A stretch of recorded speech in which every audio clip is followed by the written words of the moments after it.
South Park: A Change of View, written and narrated by Keith Babbitt. Chapter 1. Y'all don't know what the young brothers are going through.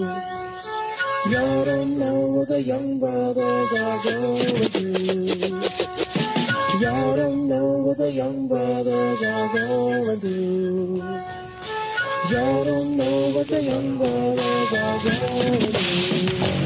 Just say no, little fleet, that's what you told me. If there's a better way, damn, you should have showed me. Searching for my food, living life like an animal. If there's no light, then we live by the candle. Had to ride the city bus, watching different people fuss. Coming up was harsh every night, there was a drug bust. I lost one homeboy to the game. No suspects and no one to blame. Just one good guy gone down the drain. Messed up my head, now I can't clear the stain. All day I yelled that Lil Flea ain't no punk. To face reality, I gotta be high, drunk, refuse to hire me cause of my street accent. South Park, Texas. Just like any other neighborhood, you know, man, we had our ups and downs. I stayed in the VA apartments on Selinsky. You know, they call us the vicious animals. Why? Because that was one of them complexes, man, that you had to know somebody just to come over there.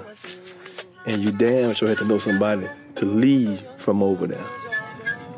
As a teenager, I went to Sterling High School on Selinsky.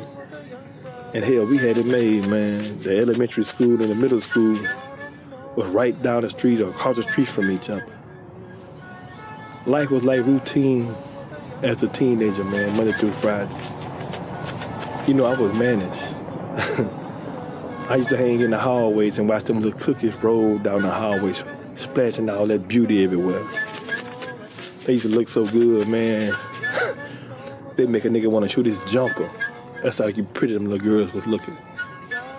You know, after school, man, you can go watch the football team practice. Man, you can watch the cheerleaders go do their thing, the band, the track team, the Raidettes, the flag girls.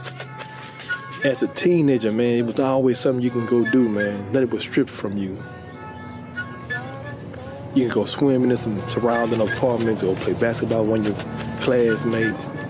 You can just go everywhere, man. You know, and by the schools being so close, that means everybody grew up knee high and everybody knew everybody, so everything was everything. Man, it was all right.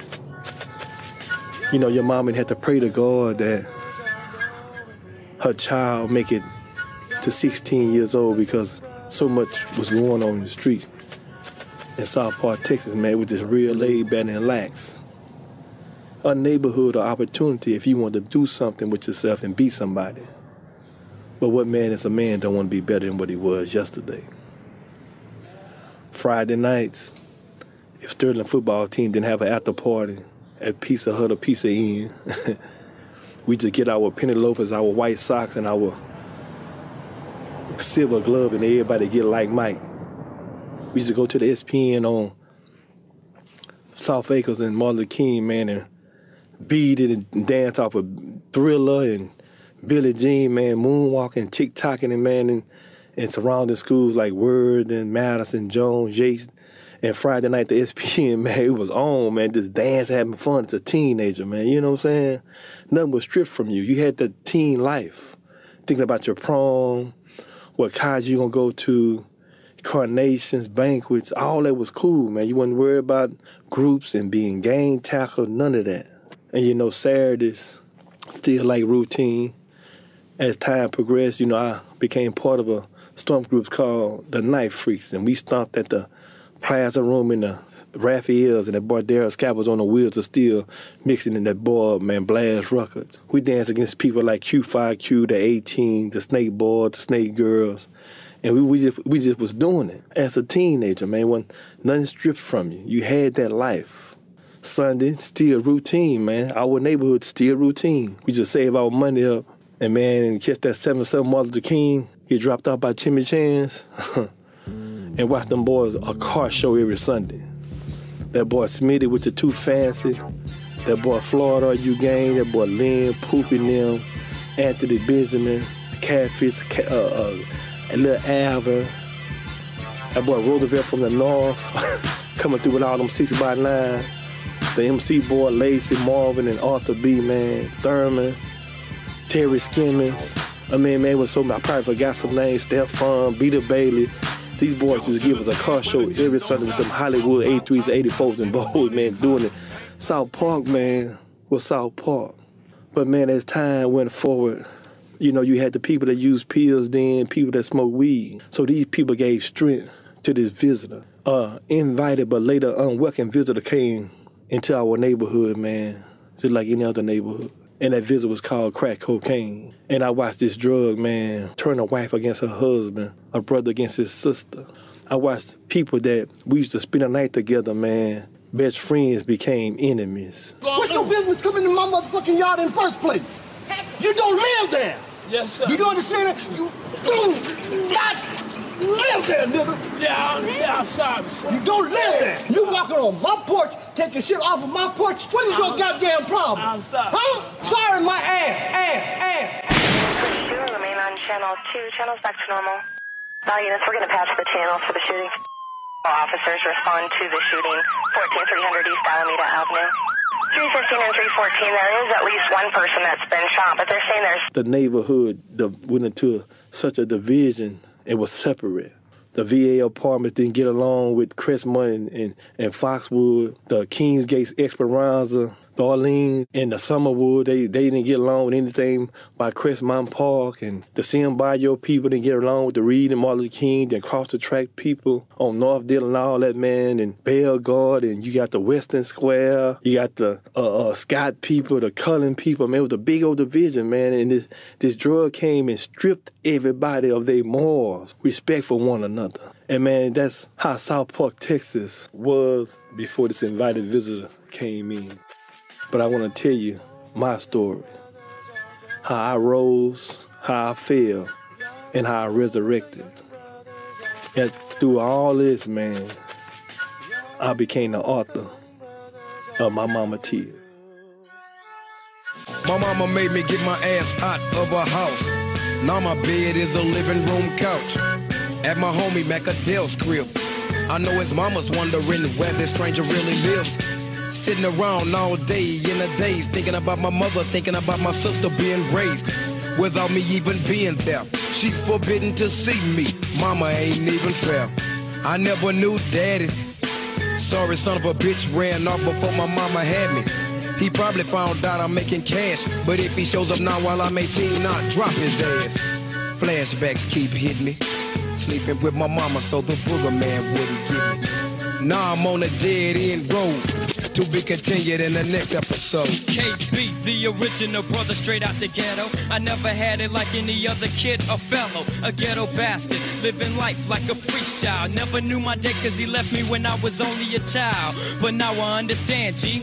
He couldn't take the responsibility. My mother had to take care of me when things got hard, and I thank her for that. I was happy just to see food on the table and clothes on my back. I never was ashamed to live poor, G. If mother couldn't take it, Aunt Margie was there for me in the place of an angel. It's really hard to tell, G. How was this lady that wasn't my mother take care of me? I thank God that I haven't got put to rest. Sometimes I get frantic and got a fire of some potent cess. The story was heard but not yet told. To be continued to the next episode. I was raised in the lowest part of the city. While my money was itty bitty, which left the bathtub greedy because the water got shut off. We took a big loss. We couldn't pay the small cost to the streets. We got tossed. Most of our parents ruined their credit from writing them hot checks to keep a fan in the window when we stayed in the projects. My mother raised the family going solo. Each and every day we was raised like hobos. Wearing cheap shoes, I knew it wouldn't last. Each and every day I cut my feet on glass. Most of my friends tried to break it. Some couldn't make it. Dreamed of leaving the ghetto broken but naked. I said to myself, if I made some of that cash, I'll go back and slap a dream on the ass. Put a grenade to my head, but will it explode? To be continued to the next episode.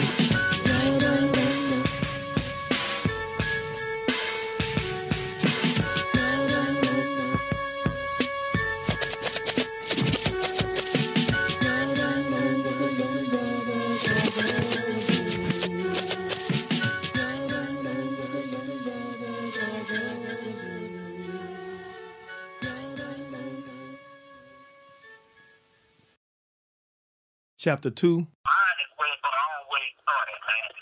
If your mindset is messed up, you're gonna be messed up. Spiritually, your soul, everything. You just gonna get out of there, bro. It was one payday Friday afternoon, really. I had just got paid, man. You know me, living paycheck to paycheck, minding my business. They ain't just started that. It been going on. Made about $700 this week with just calculating what I had to pay. Old Foley's, old Pelly Raw, Guards Jewel, old them had a handball I used to wear. My apartment in Broadway Square, I got it fully furnished by Remco Rental Center. Oh, everybody, man. Money gone. I just got paid, man. Working hard, 12 hours a day, man. Money gone, man. So I was on my lunch break one Friday, man. So I said, let me get what that boy doing, that boy Roger doing in the VA. So I rode through the VA, man, on my lunch break. Worked right there by Hobby Airport. And as always, I pulled up, man. Roger was like the president. And man, that boy had everybody around him, man. They had their hands out. They was handing him money. He was handing them something, but I couldn't see, man. Them niggas was eating a wing dinner, man. Money, gravy all on the money. That nigga was doing it, man. I said, man, this nigga smelling good every day, looking good. Everybody in his face. And man, I said, man, this man like a celebrity over here, man. I don't know what the hell all them people in his face every day like that. So that boy looked over there and seen me like, what's up, big bro? I said, man, what's up, Rod? I said, man, you know me, just got paid again. Paycheck to paycheck, ain't got a dime. And man, that boy asked me, he said, man, you got $500? I said, yeah, I got $500. You know, that nigga got $500 time $500. That nigga got too much money. I said, shit, he want to buy $500 or he wanted then the question. He wanted $500. I said, yeah, I got it. So I handed him $500, man, and you know, my time had expired. I had to go back to work. So I went back to work, man, minding mine. And later on that night, I hit that boy like, man, I'm about to go take me a shower, man. What y'all doing? He said, man, come on through the VA. So I come through the VA. Man, that boy had me $1,000, man. So, you know, later I found out 50/20s was $1,000. So he handed me the money rolled up, so I thought it was my $500. He gave it back to me. And man, I went to count that money, man, you know, good business. I know it's my little brother, but I still got to count my money behind him. I count that money, but that making me 50/20s, man, instead of 25. I said, man, it's $1,000. And man, that boy said, yeah, man, that's for you. He said he got tired of me whining and crying every Friday when I got paid. My checks was paycheck to paycheck. And man, I was about to leave. I said, man, ooh, this gonna help me. That man, and I told him, I said, ooh, boy, man. He seen me wanna say it, but I, you know, hey man, I said, man, give me that $1,000. I gave him that $1,000, man, left. They went out, and I had to go back to work. We had inventory that Saturday morning, so I went back home, man, and went to work that morning. And that lunchtime on Saturday, I went back to the VA, man. That boy seen me, man. That man had me $2,000, man. That man turned that money, doubling that money, man, overnight, man. So he handed me the money. I said, man. I said, Rod, man, you looking out for me, man. He said, yeah, I don't do that for anybody, man, only for you. And man, that boy said, yeah, man, that should hold you right there. I said, man, I need another one like the other one, man. One more time, man. Man, I just need this, man. You know, I'm trying to get on my feet, go buy some polos, man, some Panamas or some 501 jeans, get babies. You know, I just had a newborn son, Gerard. You know, Aisha was already born and want to get Laura and them something, man, didn't have some money for myself. You know what I'm saying? My car was already slabbed out and clean. So I wasn't tripping, man, and I went back to work that night and I called that boy Roger and they were geared to go out, man, and do their thing. And you know me, I was tired, knees hurting, butt hurting, ankles, back, working at warehouse every day. Man, I was taking a shower one day, man, just happened to just look down to see what was coming out for me, man. Man, that dirt and that sweat had to turn into mud on my body working in that warehouse, man. I just watched the mud go down the drain, man. So Sunday, I called them and said, man, I'm going to come through there.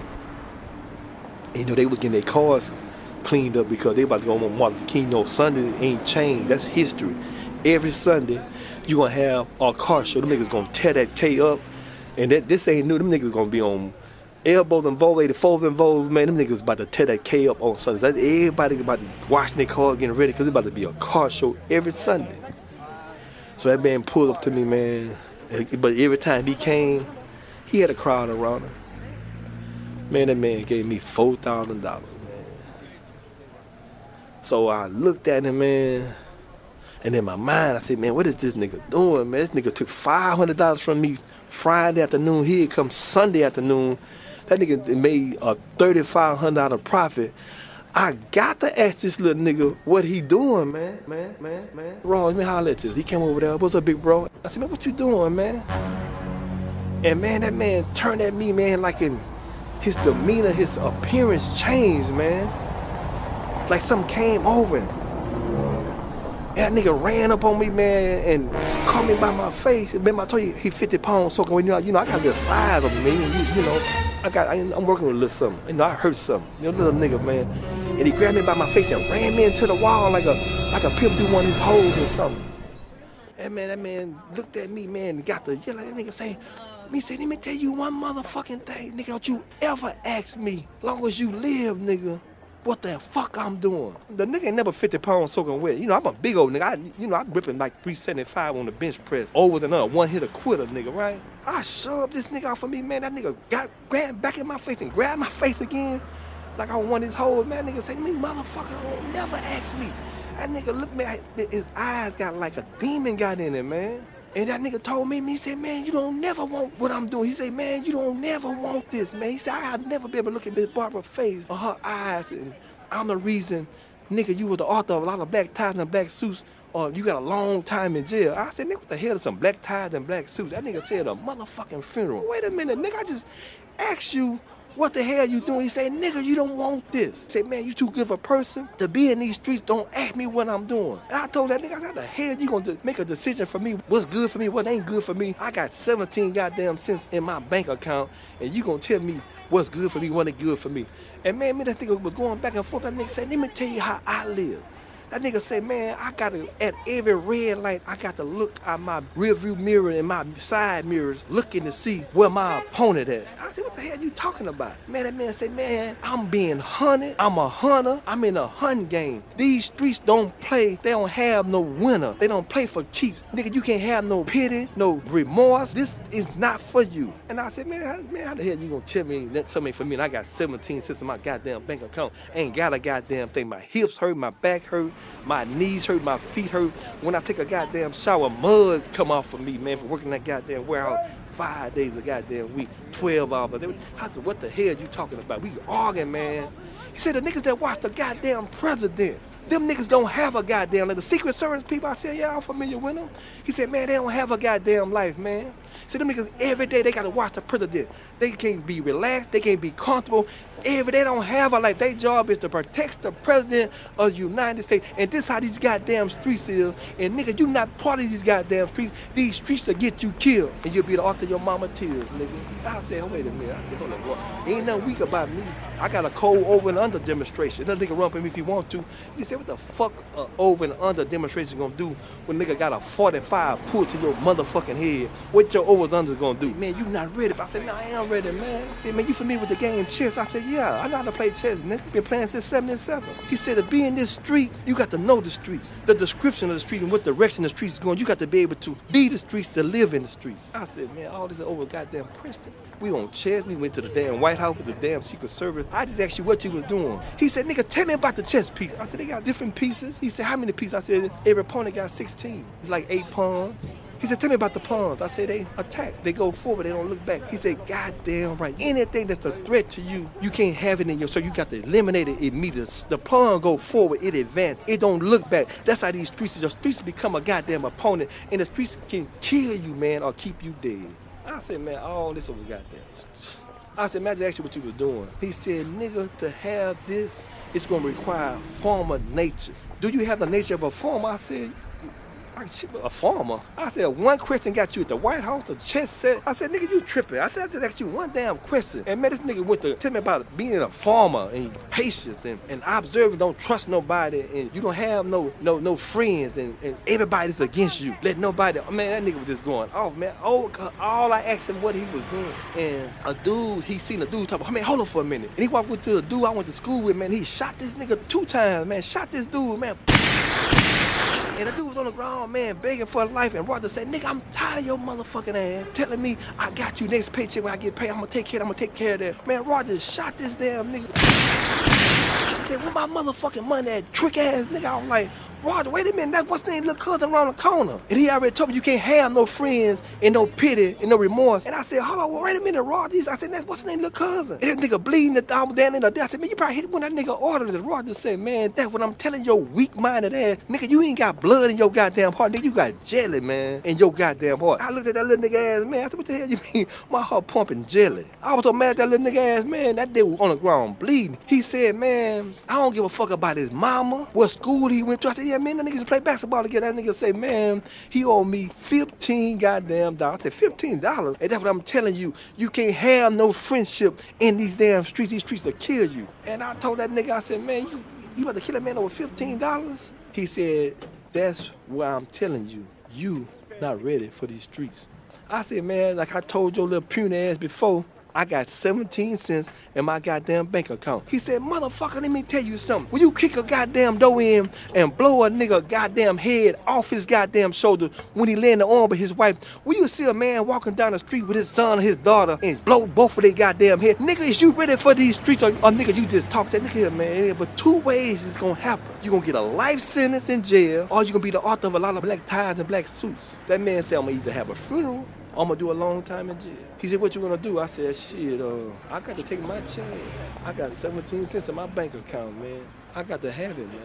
That nigga showed me some rocks. It looked like something come out of a fish tank or something off the ground. I said, what the hell that is? That nigga said, crack cocaine.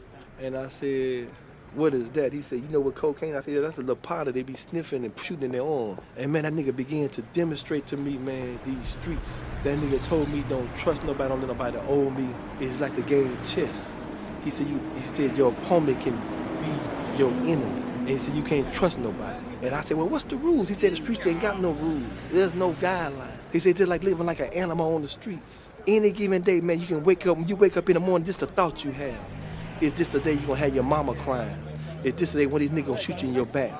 Is this the day the feds gonna come or the state police gonna come? Is this the day it's over? Is this the day you're gonna be the author of a lot of that ties in a black suit? Is this the day, man? That's the thought you gonna have. Because you want to be in these goddamn streets instead of going to work. I said, man, I got 17 cents in my bank account. I got to take my goddamn chance of whatever it is, man. And, man, that nigga began to show me them streets, man.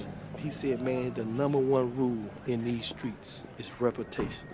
Man, that boy said you got to be ruthless and notorious and don't bother no nigga. Anything that bleed like you bleed, and walk like you walk, he said, you don't fear no damn body. You don't back down from this, like back down from nobody. Just like that pawn. That pawn go forward. He don't look behind and watch his back. Anything that he feels that's gonna be a threat in his back, eliminated it immediately. What I got to do here is they say, man, the #1 and golden rule of these streets is reputation. He said, just like respect, you got to earn and give respect to give respect. Reputation is likewise.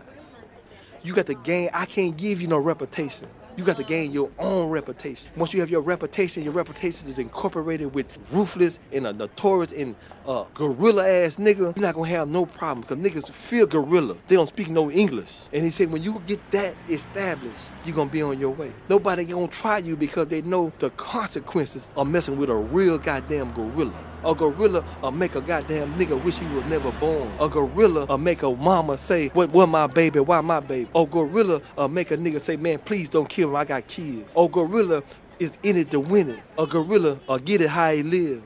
And he said, man, let me tell you something before I leave. He said, you know a caterpillar transform into a butterfly? I said, yeah. He said, nobody can help the caterpillar, right? I said, nah. He said, the caterpillar got to do all the work on his own to become that butterfly. I said, yeah. He said, likewise, man, with this reputation, you got to do it by yourself, like a caterpillar. And when it's time, and when your season comes, you're going to be a butterfly, and everybody going to know it. This my story, man. How I had to get it, how I live. I was in it to win it, but I found out to win it, you got to lose it. Chapter 3. All right, okay, what's up, world? It's Roger Rabbit coming to you live, man. Here's the penitentiary, man. I'm doing a phone interview with my big bro, Keith Bannon, man. But I'm gonna tell you like this, man. You know, I come from the VA, known as BD area, you know what I'm talking about. And the life we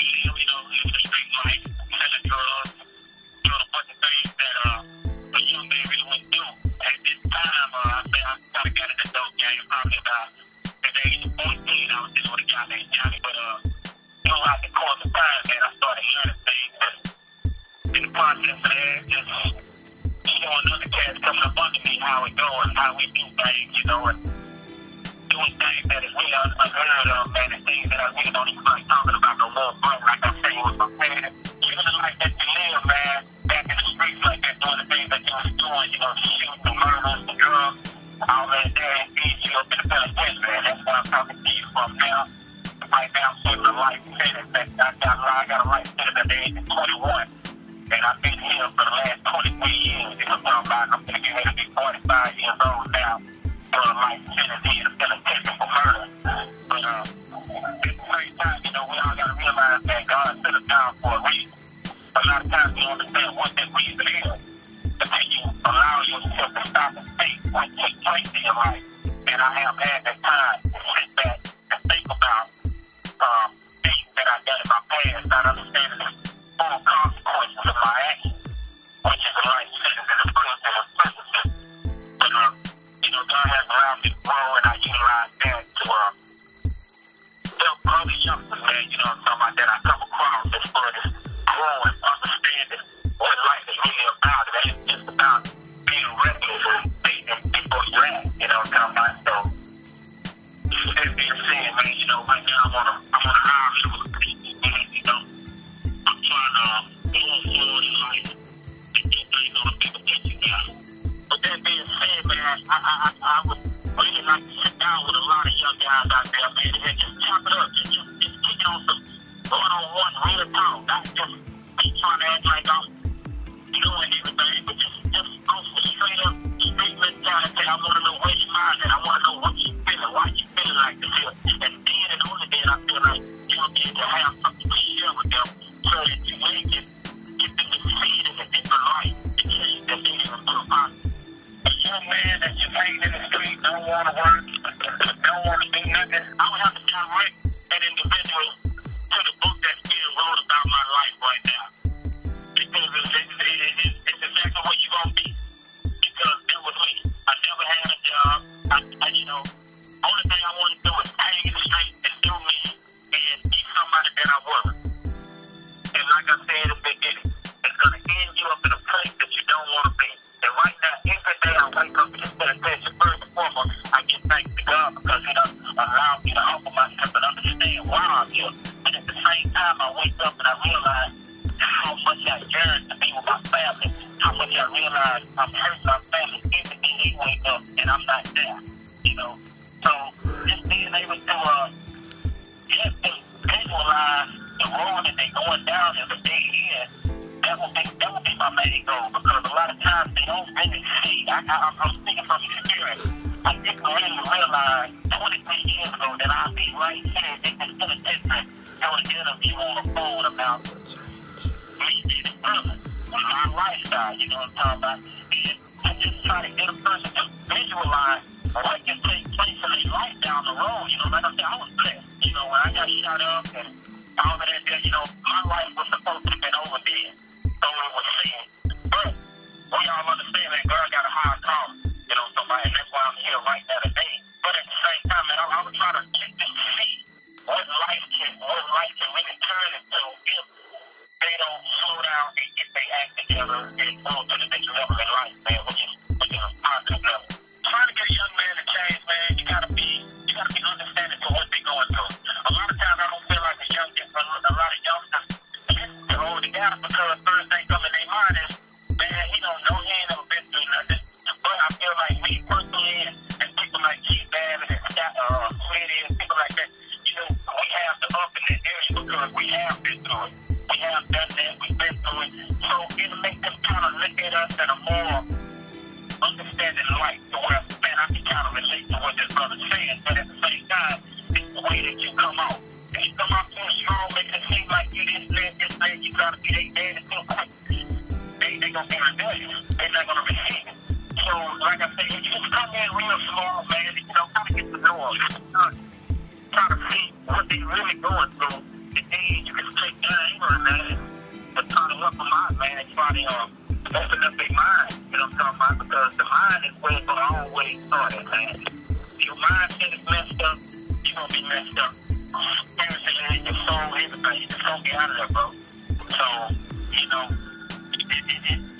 know that you got kids and to be here all their life, you know what I'm talking about? It's like when I get out, what can I tell them, you know what I'm talking about? I can't just jump out and try to be daddy and all of that there, that's probably make them run away from you much more. But, like I said, man, I'm just gonna try to be open-minded, man, and let God do what he do, man, you know what I'm talking about? I just have to be humble and be still and see what direction he wants me to go, man. I'm just trying to take it from there. But, it hurts, man, but at the same time, man, it's just good to know that I do have a bloodline out there, man, but it kills me that I wasn't able to be a part of their life, man, to help them grow, to get these things that they need to have a better life, man. So that's something that still bothers me every day, man, that I'm not able to do that for them.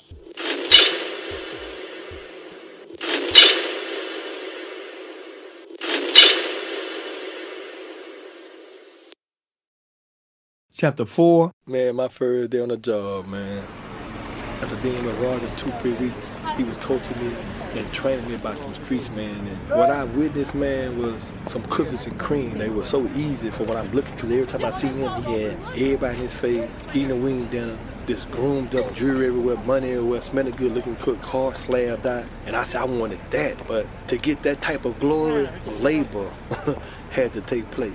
Man, that man would teach me about not running to them cars and being careful, because he's always, man, just be careful, be careful. So as Roger broke away from me, man, I'm in a VA, man, couldn't sell nothing. 2-3 days went by, man, nothing. Because the beginning stage, he said reputation, but me and all the other guys in the apartment had the same size, the IMs and 20, so it was hard for me to get off of mine because nobody knew me. And one day I had went to the car wash because everybody was out there. I was hoping that sun come out and run to them niggas off, man, but it didn't. Wait till later on, they go to the club, so they was already established that I can sell something. So I went to the car wash and wash my car, and man, I seen Blair up there. He in a big old 500, 560 SCL. That boy come over there, man, and say, what you doing, little man? I said, man, I'm trying to get it. What you paying for him? I said, shit, I don't know, man. Nigga just hand me $2,000 off the rock and told me to bring him back $1,700, sometimes $1,500. He said, oh yeah?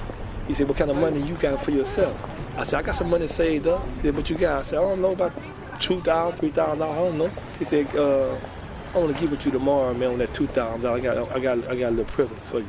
I like you. I was like, oh yeah? So he said, I'm gonna come through the VA tomorrow. I said, man, I said, go to the back on the South Acre side, and you get in the back, just call me, beat me. I'm gonna come back there.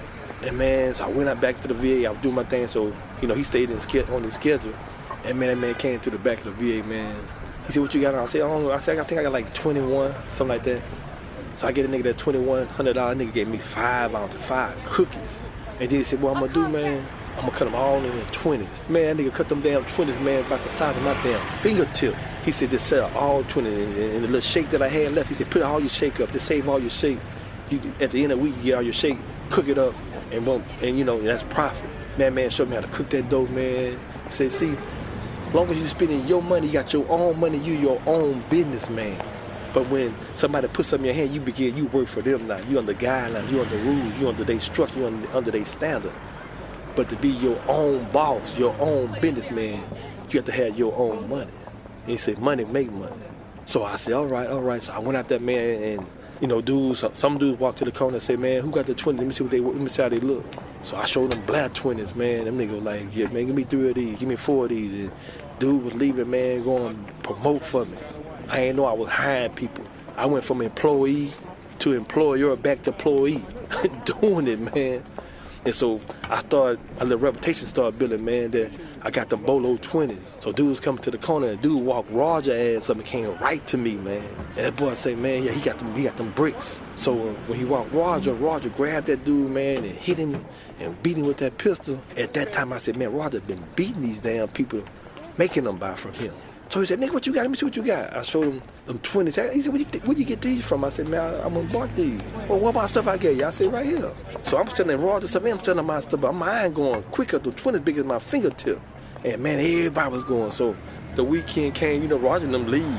So I had ran out of my stuff and Roger's stuff, and I called Blair. and told him that, you know, I'm still having problems, man. So, you know, he gave me that 20. I gave him 21 for 5. And I told him I'm having problems and this and that. And that man said, look, how much money you got? I told him, I said, man, I got a little change. He said, man, you got $3,500? I said, no, man, I got 3. I can owe you 5. That man brought me $9 for the 35, man. I owed him $500 and cut all of them in 20s. So Friday, you know, around by 1 o'clock, 2 o'clock, the night got kind of dim, got kind of light. So I'm sitting up there, man, just doing me. And man, and this girl pulled up from Scott Plaza. She said, man, who got the 20s? I said, you know, man, I'm Captain. How many you need?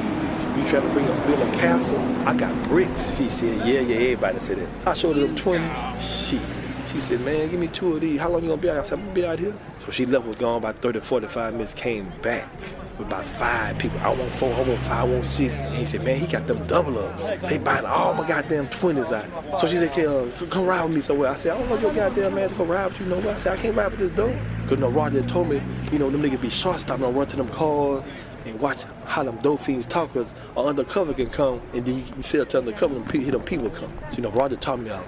So she took me to Scott Plaza, man, on a Friday night. I got with about 3 a.m. It was like a block party. And, man, I come over there, man, with about $4,000, $5,000 worth of rocks. I sold all of my rocks, all the rocks Roger had. I mean, the street, the Scott Plaza, King Road was crunk on a Friday night. So that morning I paid Roger.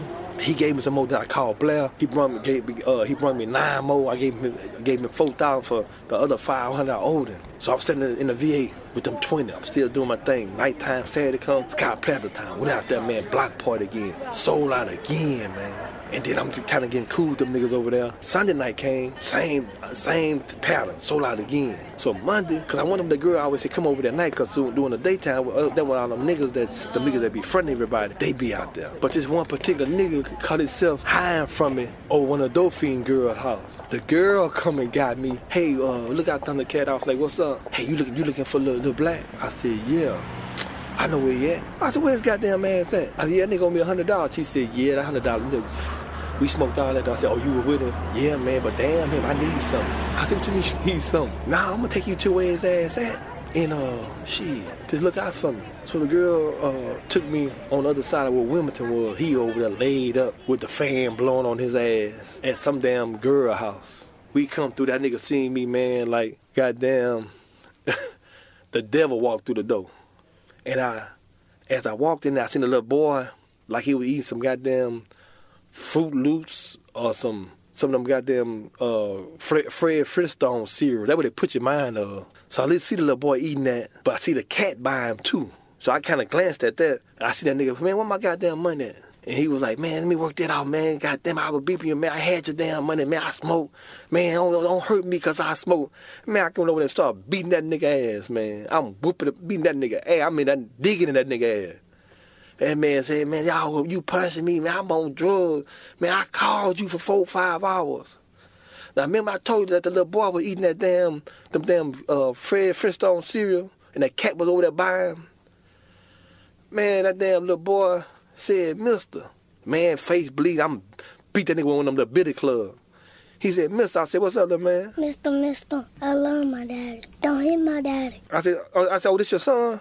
Yeah, man, goddamn, man, please. I got some money. Hold on, I'll be right back. You know, like, hey, y'all right, little man, yeah, whatever. Man, this little dude went in the room, came out with some damn Monopoly money. Here, take the money. Please don't hit him no more. And went laid in his goddamn daddy arms.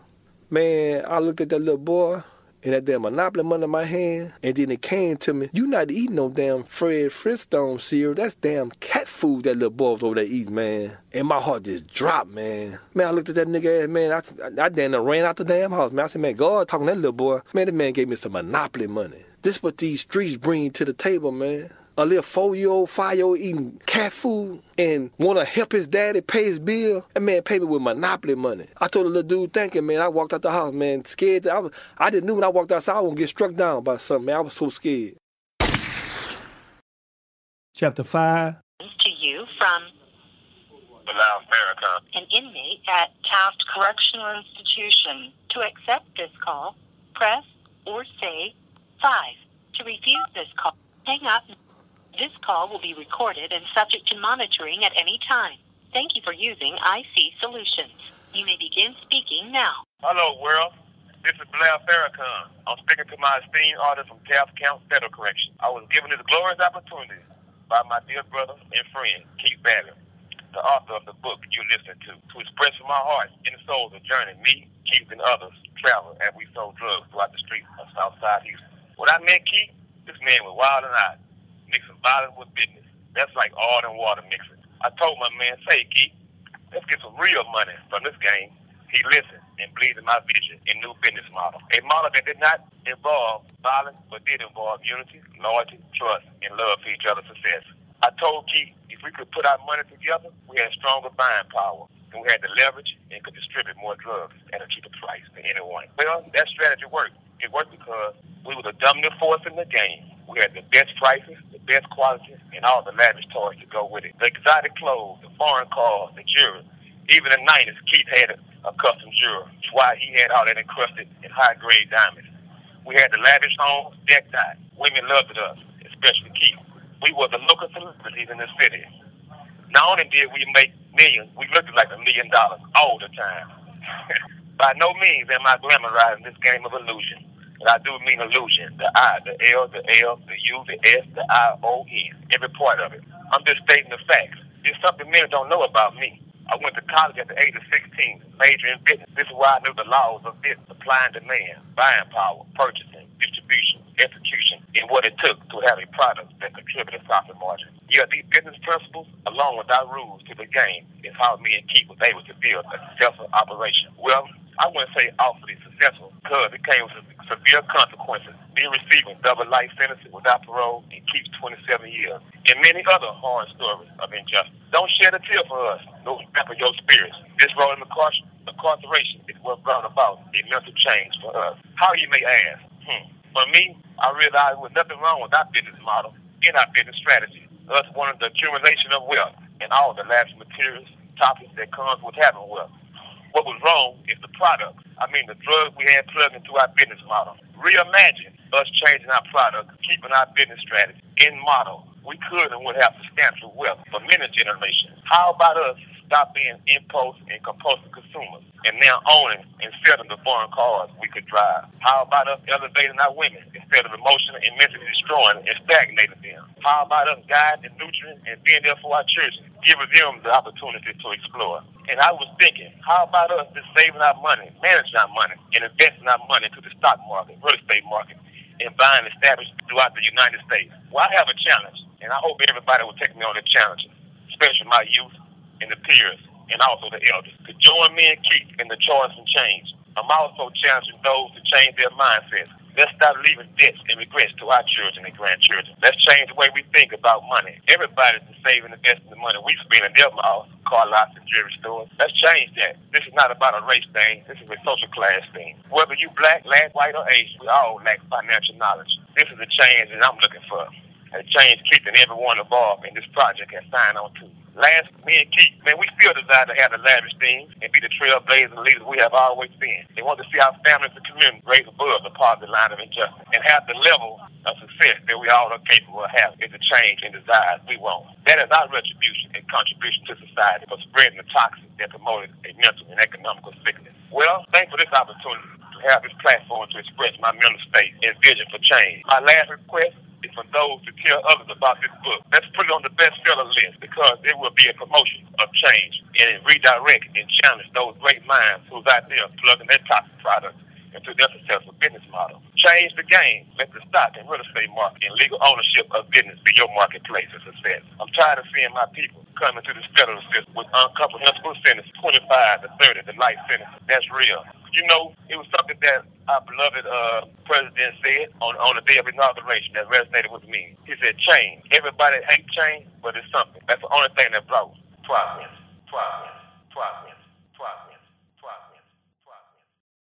Chapter 6.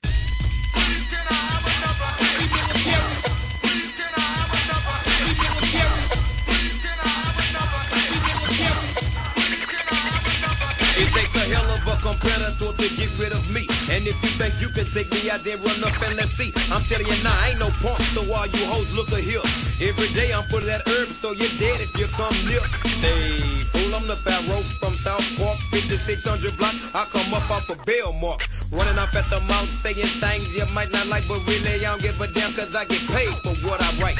AK-47, Mac 11 and a squad game. The things I maintain to send your ass down the drain. No man, I feel worse than Tyson. I swing before the bell even rings. So fat lady stand by the scene, cause it's over.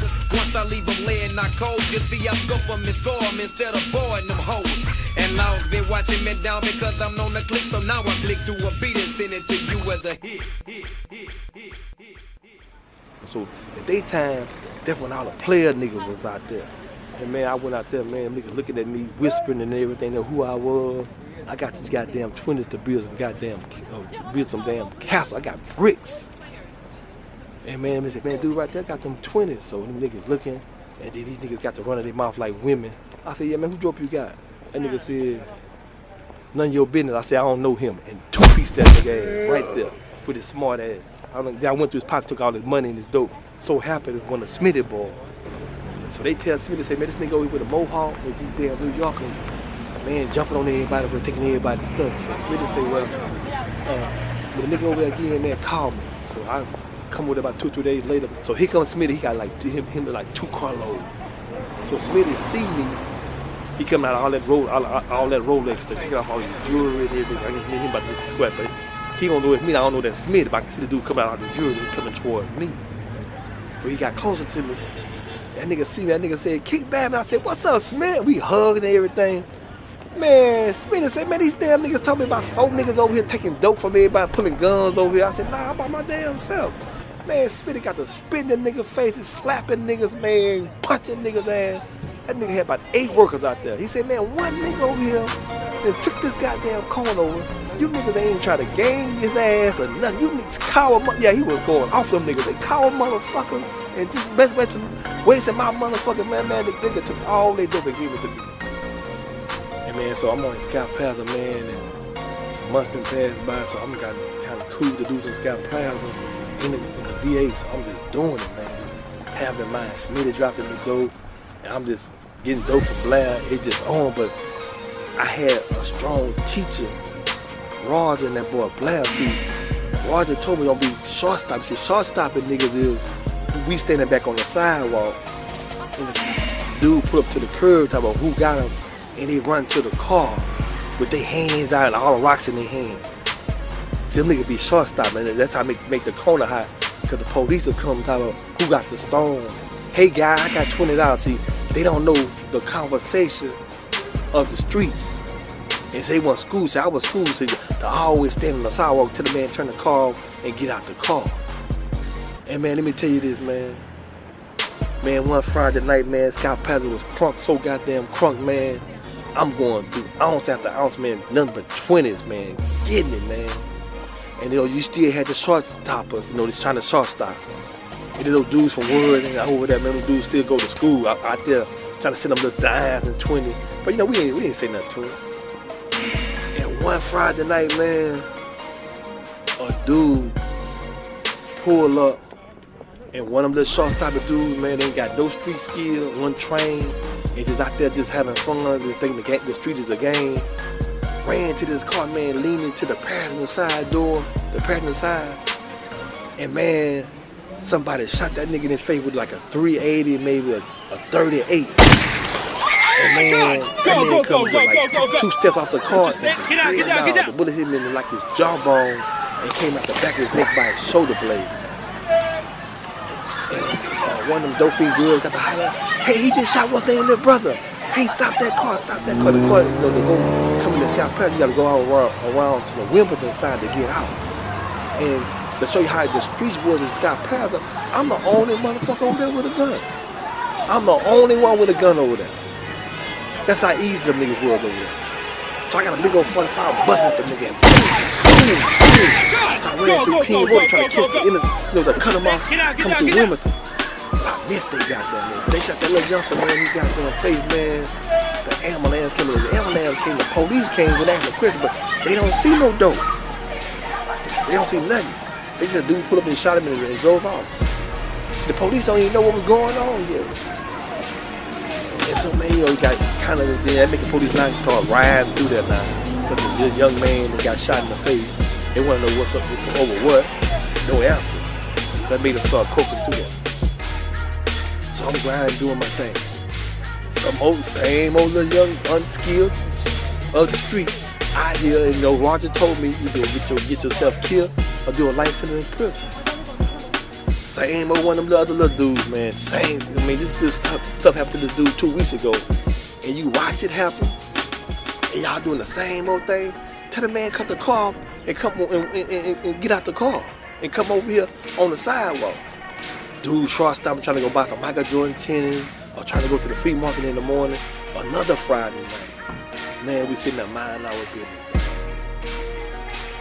Crunk, the street crunk. I heard the dude say, "Hey, where them 20s at? Who got them 20s?" And man, this dude ran over there on that same passenger side of another car and ain't got no street sense.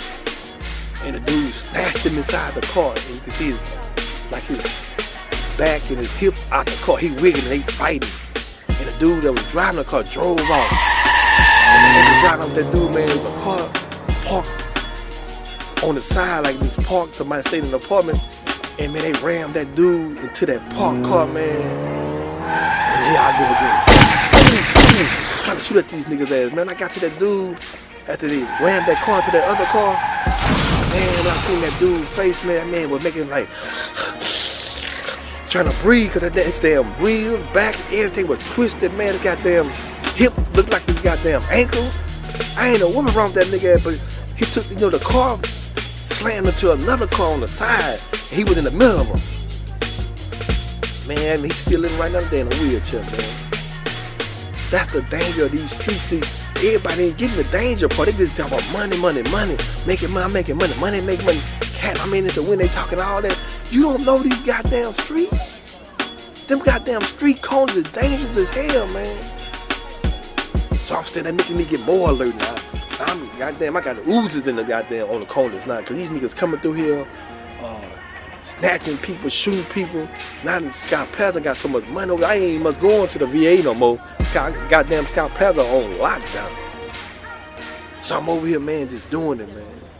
And one Saturday, I'm sitting down, mind my business. This lady come up. Oh, you think I'm real smoking? She said, "Who got the 20s?" Hey, you got a 20, man? I said, I got Bolo. Nah, I ain't got no $10 man, but you know I got my daughter right here. And I'm talking about, man, she'll fuck you and suck your dick real good, man. I'm talking about real good, man. Come on, man. Go ahead and give me the 20. So I look at the little girl. She's kind of shy looking, got eyelashes on and you know, all that makeup on, and all the mama then painted her up, made her up, trying to make her look older. So I'm checking her out. I said, "Look, girl, how old you?" What? Nah, don't be talking to her. Talk to me. I'm the mama. Yeah, come on, man. I mean, she'll suck your dick real good, man. Come on, give me that 20, man. Come on. How old you is, man? I'm looking at this goddamn woman, looking at this little girl. I pulled up on the little girl. I said, "Man, how old are you?" 13. Get your ass from up here. I said, "Man," I told the lady, I say, "Hey, y'all need to go. Man, take your damn daughter back home." Come on, man. Come on here. And man, I left, and when I came back, one of my partners out there, so that nigga told me, he said, "Big brother, you heard, I don't know if you heard what happened." I said, "Heard what happened about what? Somebody done got shot?" He said, "Nah." He was all sad. He said, "Man, you remember that lady?" I said, "Yeah." I said, "One with the little girl?" He said, "Yeah, man." He was all sad. I said, "What's up? God damn, you all like, you just left a damn funeral." He said, "Man, them niggas tore that little girl ass up." I said, "What little girl? The little 13-year-old?" He said, "Yeah, man." Man, I was trying to tell them niggas don't do that, leave that little girl alone. Them little niggas, man, you know, what's his name, little nephew and them. And I was like, so what they did? Man, they knocked her down, man. And then beat the mama up. So I said, "Man, what he said?" "Dog, man, you want to see that woman?" I said, "Damn, what they did to her." I thought they poured acid on her or something. So he took me down that sidewalk, man. I knocked on people's door. And a little girl answered the door. I said, "What's up?" She said, "Nothing." I said, "Man, why y'all leaving? I told y'all to leave." She said, my mama, I love my mama. My mama was fiending. She wanted to hit. She ain't had nothing to give. They ain't want her because they told her she had all them stretch marks. Her stomach looked like leather, and they ain't want to have sex with her. So they ended up having sex with them guys. How many guys you had sex with, little lady? It was like 3 of them. I said, what happened? They was hurting me and dogging me. And she started crying. I didn't want to do it, but I love my mom, and my mama was fainting. I said, where your mama at? Her damn ass hiding in the bathroom. So I hit the door. I said, come out of there. Who was that? I said, man, it's Thundercat. You know, I wore that mohawk. And man, that woman come out that bathroom, man. Man, look like the goddamn elephant, man. Them niggas kicked in the face, man. I'm talking, you know, the eye swell with that like a crushed nose, like a broke nose. And man, her lip was all big, like them niggas stomped the dog. And I was like, man. They was in there hurting my baby. They had her legs stretched open. And they was trying to fuck her all in the ass. And I went in trying to stop them from hurting my baby. And the nigga started getting up and slapped the nigga. He started punching me and beating me up. Oh my God. He hit me all in the stomach and face and then started kicking me in all my ribs. Oh Lord. I couldn't just let him kill my baby like that. I couldn't let him do my baby like that. No. Man, oh please. Oh Lord. You know, I was coming up, man. You know, my mama boyfriend was jumping on her, so you know, I'm a category 5 right there. That gorilla is on the set for real. No understand. I don't even want to talk no more. I said, come show me. Come show me the 3 niggas that did that to your daughter, and the nigga who did that to you. And I don't want to talk to him. I'm about to knock this in their goddamn ass. So I go over there, and she got to put her clothes on, man, a woman. So I said, you know, I'm actually walking down the sidewalk. I said, so what happened? You was trying to sell your daughter for a damn 20. So we coming up the sidewalk. I'm steaming hot right now. I don't got to think the goddamn president could have stopped me right now, mad as I was. I told my partner, hold this gun. Cause man, if I ain't give him that damn gun, I guarantee you I had a case that day. And I walk over them goddamn niggas, man. They holding, they want sagging then. Those niggas just holding this little mid area. I said, what's up, man? Ain't nothing. You know, he got there. I think the uncle kind of like a big kind of known nigga around there, but I don't boy no nigga that bleed like I bleed and walk like I walk. I said, called a lady over there. I said, which one? He one of them. I said, man, he hit that lady like that? Yeah, nigga, I did it. I said, man, you ain't got no morals about yourself. I said, that's a grown woman, man. Man, fuck her. She a dope fiend. I 2-piece that nigga ass. One hit a quitter. Boom, boom. Knocked this motherfucking ass slap out. And his homeboy, the other 2 homeboys with him, I said, this goddamn ass don't come together in 10 seconds. I'm about to piss on this goddamn ass. So one went to, you know, nigga closed their eyes and grabbed it. When 2 women fight, how they close their eyes and just started swinging their hand. This nigga then closed his goddamn eyes and kind of caught me in my waist trying to wrestle me. Man, I pull out that goddamn pistol and start beating that nigga in his goddamn head. Man, that other nigga told me to put the gun down. There's 2 niggas on the ground now. Put the gun down, nigga. Well, nigga, I see what you working with. I gave my homeboy back that goddamn gun, man. Me and niggas caught up in that damn square. Man, I sidestepped that nigga ass, cuffed that nigga with that goddamn other, and then over followed, man. Man, I was going, man, I then I broke my knuckle on that nigga ass, beating the hell out them niggas, man. Man, they beat that damn woman ass. Man, the woman looking so bad. Oh, man, it was just bringing tears to my eyes, man. And they just went through that little girl like that, man, with just no mercy, man. Heartless ass niggas, man. But that's part of them damn streets. Them niggas out there, man, with no morals. I had a good upcoming, man. And then the thing escalated because the little uncle that was having some money, he come over there. Man, what a nigga keep babbing it? I said, what's up? That gorilla still on. He ain't off the clock yet. The gorilla's still on. What's up? Man, my little nephew told me you done jumped on and pistol whipped him over a goddamn dope fiend. What you fucking him? I said, no, motherfucker. I said, no, this nigga beat this damn woman down there. They over having sex with a 13-year-old. I said, 13-year-old? I said, yeah, nigga. And I asked them why they kicked that woman in her goddamn face while punching a woman like they punching a man. Y'all asked them niggas that. And the nigga got fly like, yeah, he did it. Okay, well, since you did that, fly ass nigga, I two-piece this motherfucking ass. Well, he said that you fight him over the girl. It wasn't no goddamn fight. I two-piece his motherfucking ass and we'll give her the piss on his ass. Yeah, no, it wasn't no fight. And the other two niggas trying to get on it, and I served their goddamn ass. Notice. So he going back and forth, man. I don't believe what my nephew. So I said, well, whip ass nigga. Let's see what you're working with. You know, I'm a bit about fuck that nigga. I'm trying to get close to this nigga so I can try to break that nigga eyesight. I'm still mad, man. That gorilla still on the clock. I did not punch out yet. And he said, the other dude was with him talking about, man, yo, hold on, we all making money. I said, man, I just got tired of talking to these niggas. I just walked on this damn sidewalk. I went to knock on that damn lady door, and man, they seen that damn lady's face all swollen like the nigga broke some bones in her face. And that little girl told him what happened. He said, little bastard motherfucker. I can't, and you got sisters or you got a mama, and you look at them, the damn daughter and that mama, man, man, your heart gonna drop, man. That nigga apologized to me, man. That nigga don't know his ass was on the way to Bentar in a few minutes with them other damn niggas. And man, that's these streets, man. These damn streets that nobody won't tell nobody about. This go on in the street. This how he was doing it in South Park, Texas. The respect, the morals. You didn't know who was coming or who was going. But you always got to ask yourself, I'm going to get mine how I live. I am going to be in it to win it. But guess what?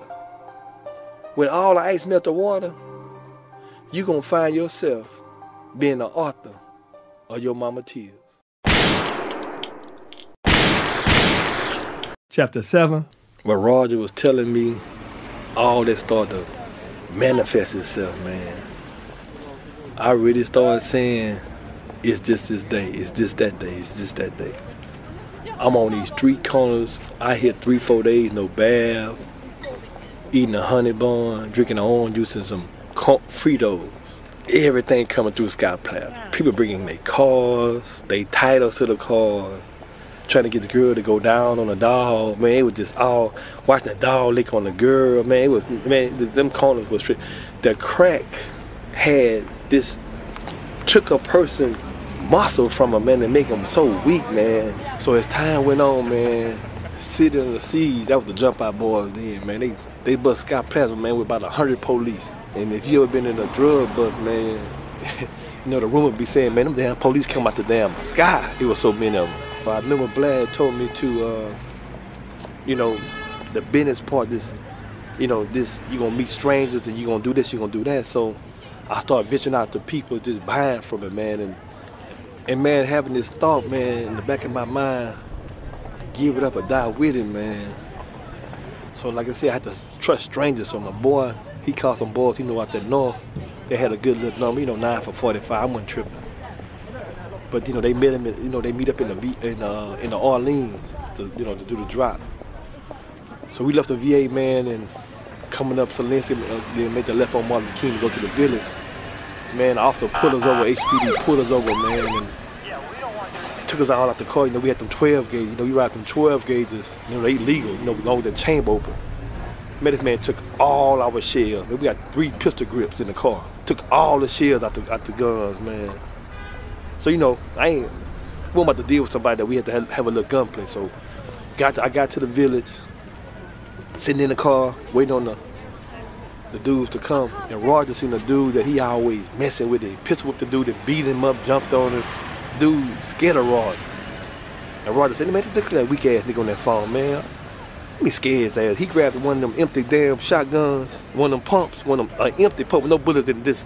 Just grabbed it, like jumped out the backseat, like, hey boy, scared the dude, man. The dude, like, dipped down a little bit, man, came from his back with a Desert Eagle 45, man. That nigga hit Roger's ass about 6 times. Boom, boom, boom, boom. I mean, I seen fire come.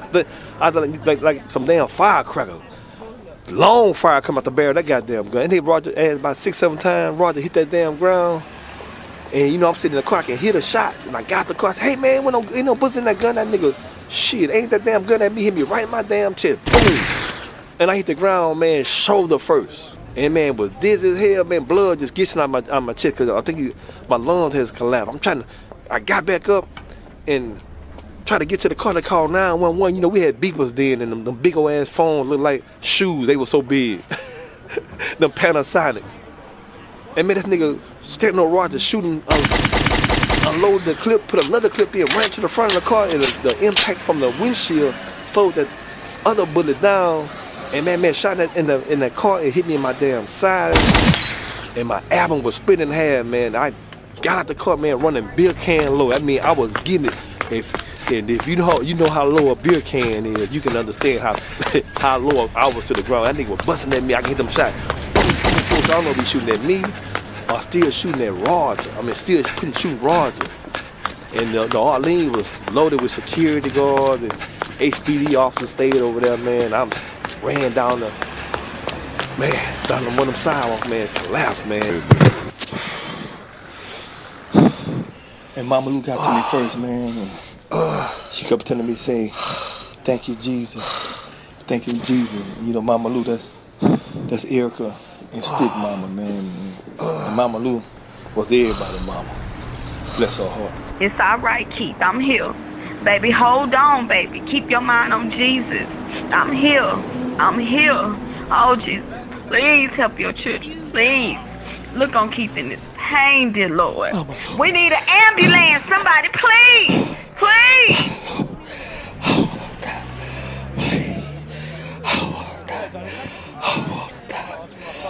And I kept telling Mama Lou, I don't want to die. I don't want to die. My life flashed before me, man. I was feeling cold, man, shaking. I don't know what the hell going on.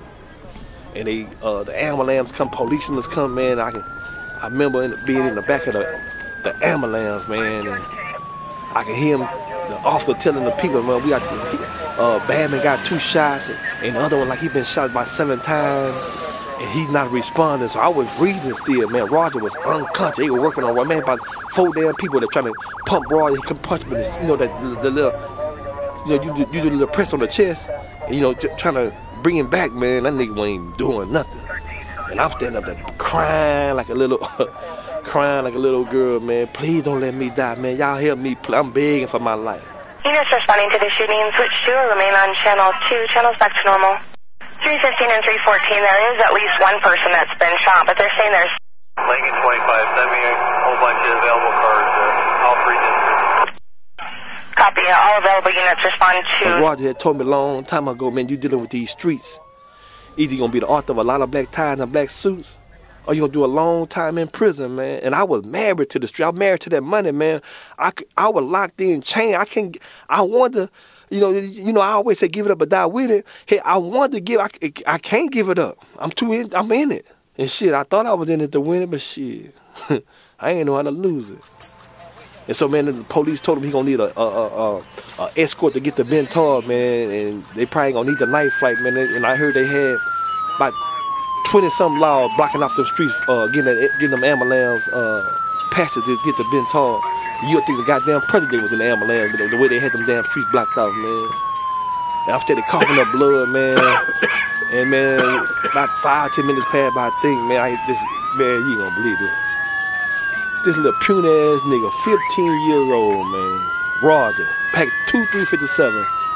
This nigga come to and say, you sound like a little bitch over there. I don't wanna die.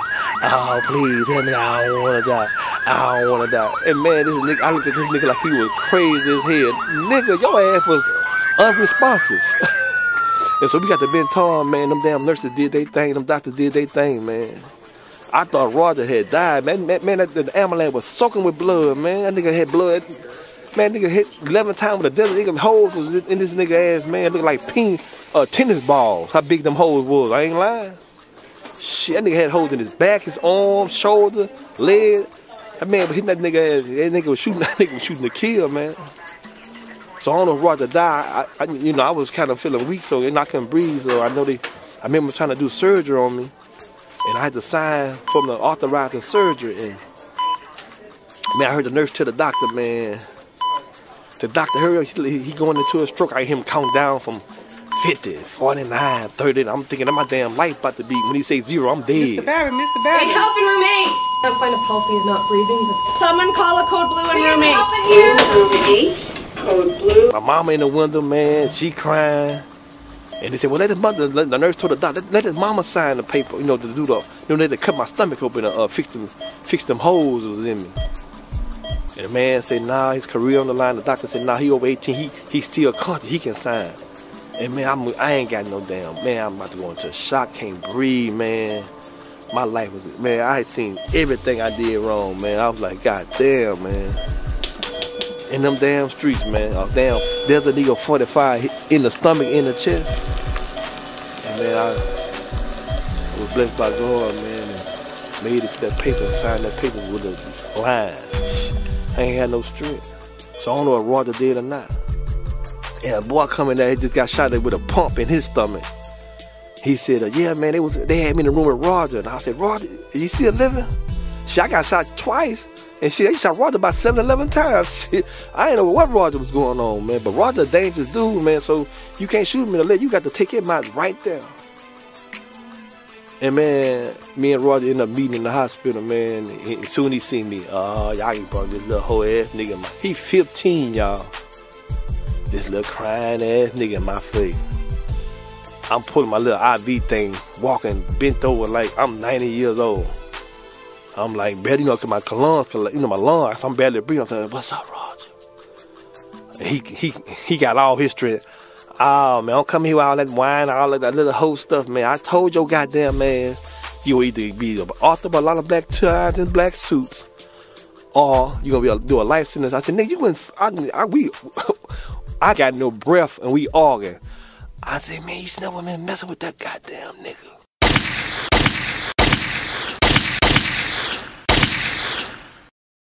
Chapter 8. I ended up being released out the hospital before Roger. He never died.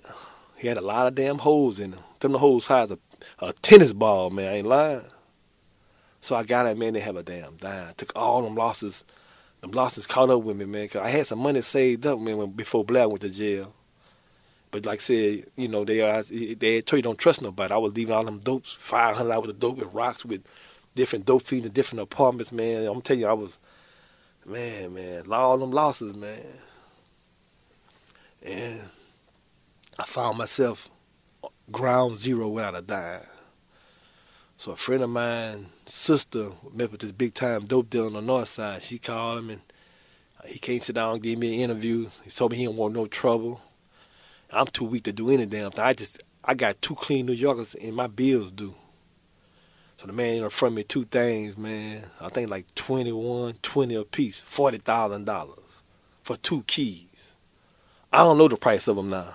I ain't got a dime, so I had to cut them up and try to maneuver and see what the hell I can make some money on. So I made 16ths and 8 balls. I just started selling them, man. Don't worry about it. I'm paying this man his money, man. This went on about 2-3 weeks. And, man, boy, Blair got out of jail. Right back to his plug to Columbia. He got out, back on feet, doing good. I guess that's where I was. Everybody said, he had got shot. He on bail mark now. I was staying with Lacey and them. And, man, Blair pulled up to check on me. I still was kind of sore for them stitches and everything, man. That boy said, well, I'm about to go do some, you got $6,000? But I had to do money that was from me. It was a Friday, his birthday party. I had called that boy, said, man, I'm out. And man, talking, man, I'm going to get ready for my birthday party. Get with me tomorrow. Friday night, it's crunk as hell. This nigga talking about, he get ready for his birthday party. I said, all right. So Blair said, man, I try to be loyal to people, man. You know what I'm saying? Just be straight up with him. I had $40,000 for this nigga, man. That nigga thought he getting ready for his birthday party. And bail mark was crunk with them 50s and them 8 balls. So Blair said, man, you got $6,000? I said, yeah. Well, that nigga money. But Blair didn't know that. So I said, what you about to go buy 9 ounces? Because the nigga gave me the front, the front was called consignment. And see, so you ain't a real businessman until you got your own money. See, you ain't got your own money, you still work for people. It's how you work for that dude, man. Got to report to him. He kept up with everything I did. I used to have my own money before my little incident with them guns. So Blair said, nah, I'm about to buy half a thing. I said, damn, somebody sent you 18 for 6? He said, yeah, man. I said, but here, I got 6. Shit, you bought the whole thing for 12. Columbia. And man, I sold my 18, Blair 18. Blair was at the club. I sold, went by his mom, I got his 18. I sold his 18. Come that morning, I gave him back, I gave him $7,000. He read up, and man, you know, come Monday morning, you know, Monday, it was a Monday when I called in sick. Talk about my ear fell off, and my leg don't move no more. Man, I was buying 5 keys of my own money, man, and I paid that nigga $40,000. And I know that the level is about to get crazy. Because, you know, I watch New Jack City, I watch Scarface. I need a team, an army. I'm gonna need some women, because, you know, I play that chess. And that queen is one of the strongest pieces. I was trying to maneuver, man, manipulate. I said the women got to get some girls involved. We got to have some dudes to bag them up. So I started building that dynasty, man. And I started taking over the city with them 4.5 for $17.59 for like $32.50, $31.50. Man, nobody can sell them. Man, that goddamn Keith Batman, they took over the goddamn streets. Nobody can, man, shit. Nigga, I don't got to give it up or die with it. I can't give it up right now. It's too sweet. Dudes was coming to me talking about the old school, talking about, hey, nobody can sell nothing, man. Y'all messing the streets up with them low prices. I said, man, I don't know what the hell you talking about, man. I said, well, yeah, man, dude come out of Mississippi, man. I should be selling 5 keys for $100,000. Yeah, he won't buy from me no more. He buying from you. I said, oh, you gave him 5 for 100? Hey, I gave him 6. I said, it's business. And man, that old school got so mad at me, man, fish grease, hot. But look here, man. And when you dealing in business, man, my tolerance level had got so low, 0. That man shot me with a 45 2 times. I didn't trust nobody or play with nobody in them streets. And like I said, man, I was just rising. And man, I said, I'm gonna take this mohawk off. And man, I'm gonna put me a finger wave on. And man, look at here. My little cute ass was on the ride. So I seen the finger wave in a magazine. I said, I want this on my head. So all I had was like Morris Day and Jackie Wilson and Liv Rich and them. I was like, I need this on my head. I'm about to hurt these boys. Boom, boom. So we riding down Scott, looking at all these salons. I said, man, pull right here. So me and my boy pulled up in the salon, and we went in there and we locked the door behind us, and everybody was looking at us. Welcome to A Change in View. How can I help you? Can anybody do a finger wave? I can do finger waves, yes. But sir, you don't have an appointment, and you can't skip all of these lovely ladies. So in order for me to skip everybody, can I just pay for everybody's hair? This nice gentleman has a flight to catch, and he's willing to pay for everyone's service and provide lunch for the whole salon. People got raising their hand. You can pay for my hair. You can pay for my hair. So I end up paying for the whole salon hair and fed everybody. You only about 17 females in it. Who's that capping like that paying for everybody else? Excuse me, sir. What's your name? Keith Batman. Girl, who is this in this beauty shop capping Thank like you for calling this? A Change in View. Paying for everybody hair? Yes, ma'am. Let me go check him out. You want a shampoo and style? Excuse for 2 me. p.m. Who are you? Keith Batman. Yes, 2 p.m. is fine. What's your name? Bridget? Okay, Bridget. We'll see you at 2 p.m. Thanks for calling A Change in View. Who's they coming here capping on to pay for everybody here? Damn, who's that? Girl, did y'all go to main event last night? Girl, did you see Roger Rabbit? Girl, all the South Fork niggas was in there last night. Girl, Smitty, Kiki, Anthony Benjamin. Oh, Tracy and them in there? Yes, girl. Tracy and Churchill both was looking good. Irvin was in there, Lynn and his people. Girl, they all was out there, girl. Because you know Metro and Gregory was there. You know they left them for Velma. Girl, no, it was so No, girl. Did you see Buddy and Blair with that white on? Bitch, I love to see a dark nigga in white. Girl, now. But you know, tonight you know Gregory gonna be in there. I them, they gonna own it, baby. Yes, at the Palladium. I heard that's where everybody going tonight. Yes, everybody gonna be in the building, even on the north side. No, they be free. Yes, they said that's where all the money is. You know they cutthroat. Yeah, but they coming out that money. Good. Please, they not coming out like on South Club over this place. I promise you. Yeah, I'm trying to hold it down. Yeah, they do it, but it's all right, but it's all clean. Yeah. Yeah. I'm trying to catch me somebody from out of town coming to the Palladium tonight. Shoot my jumper. Down, girl. Yeah.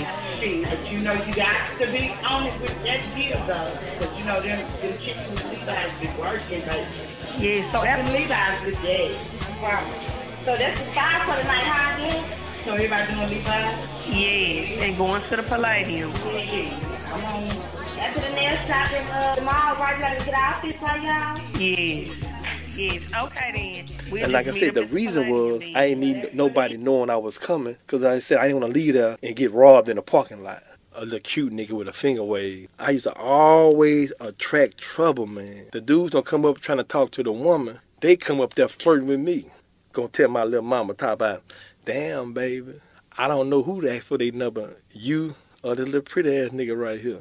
I'm just sitting there minding my business, infrared, 17 shots in there, 38 round clip in the sock. Know it's about to be the 4th of July in a few minutes in this damn restaurant if this nigga ass don't bag up.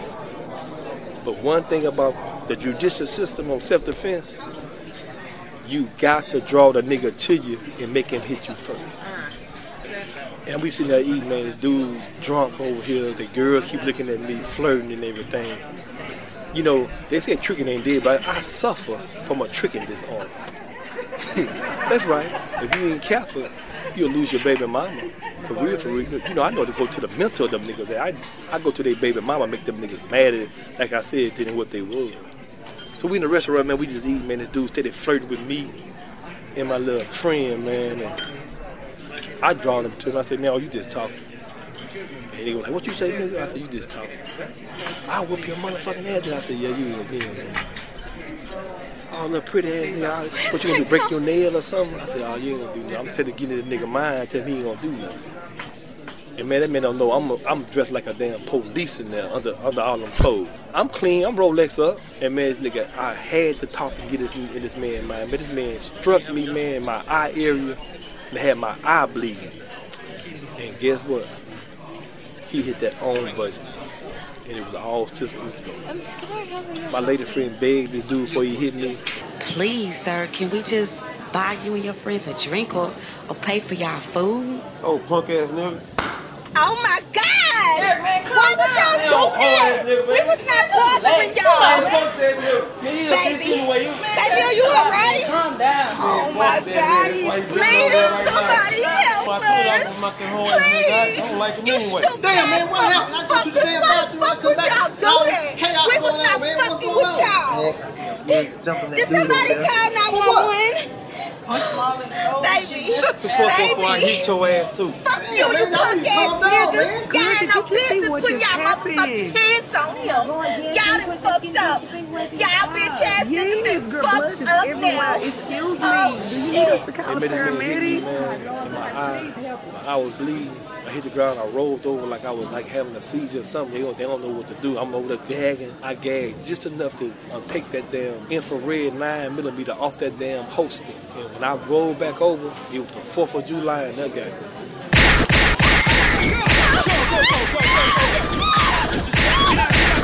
That nigga, like 2 other niggas, like 2 girls, I shot all 5 of them goddamn. They begging for their goddamn. Like nobody died or nothing. They begging for their life. But I had to beat my case on self-defense. Yeah, that nigga hit me, man. And it damn near cost him his life. This is how we were doing it in them streets, man. When I said I'm in it to win it.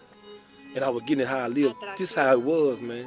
The streets wasn't as how easy as people. It ain't cookies and cream. It's hard in these streets messing with the level that I'm talking about. Me and my boy just hit a lick. And man, let me tell you something. The licks that got so good, man, I ain't want to do nothing no more, just hit licks and just live off of licks. And you know, everybody was, in our day and time, you know, they were going to the clubs to party, catch one-night standers and have fun, but we went to the club on business, like Jamaica, the main event, the rock, the Rhinestone, the Main Event, the Palladium. We went there for business.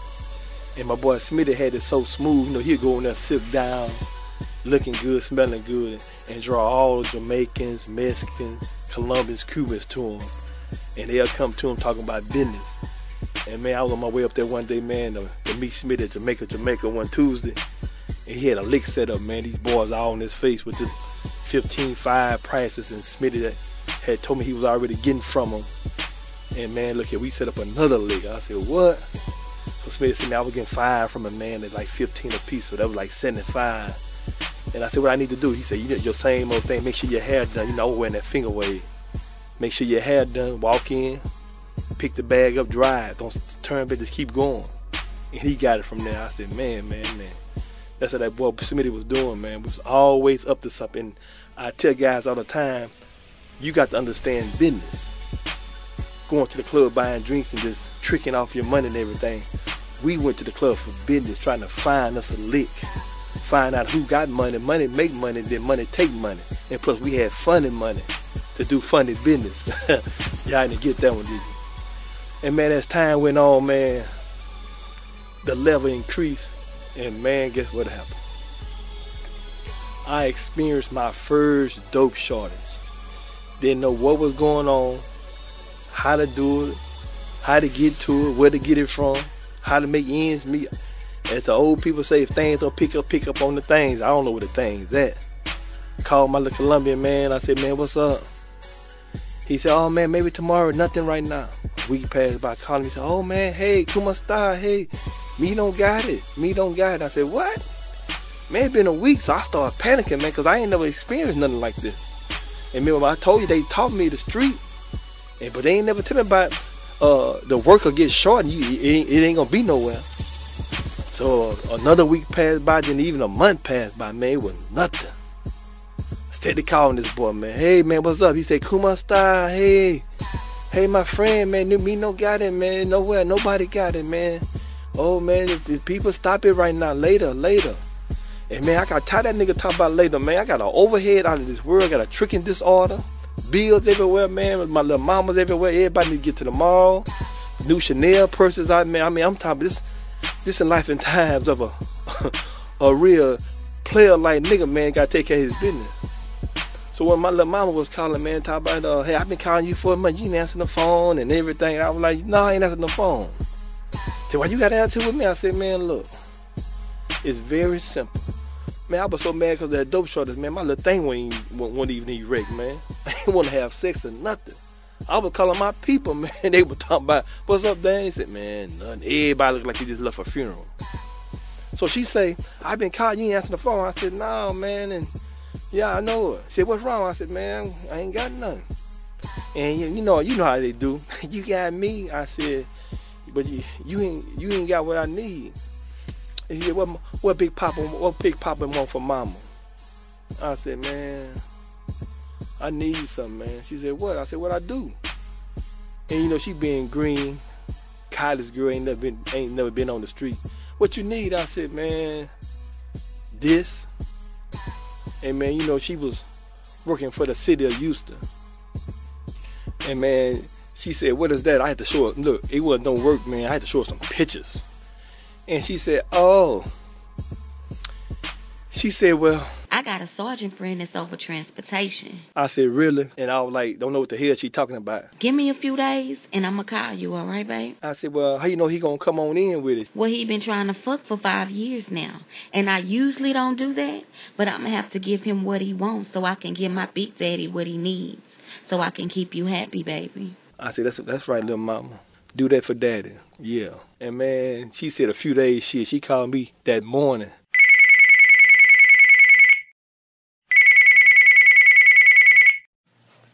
What you got for daddy?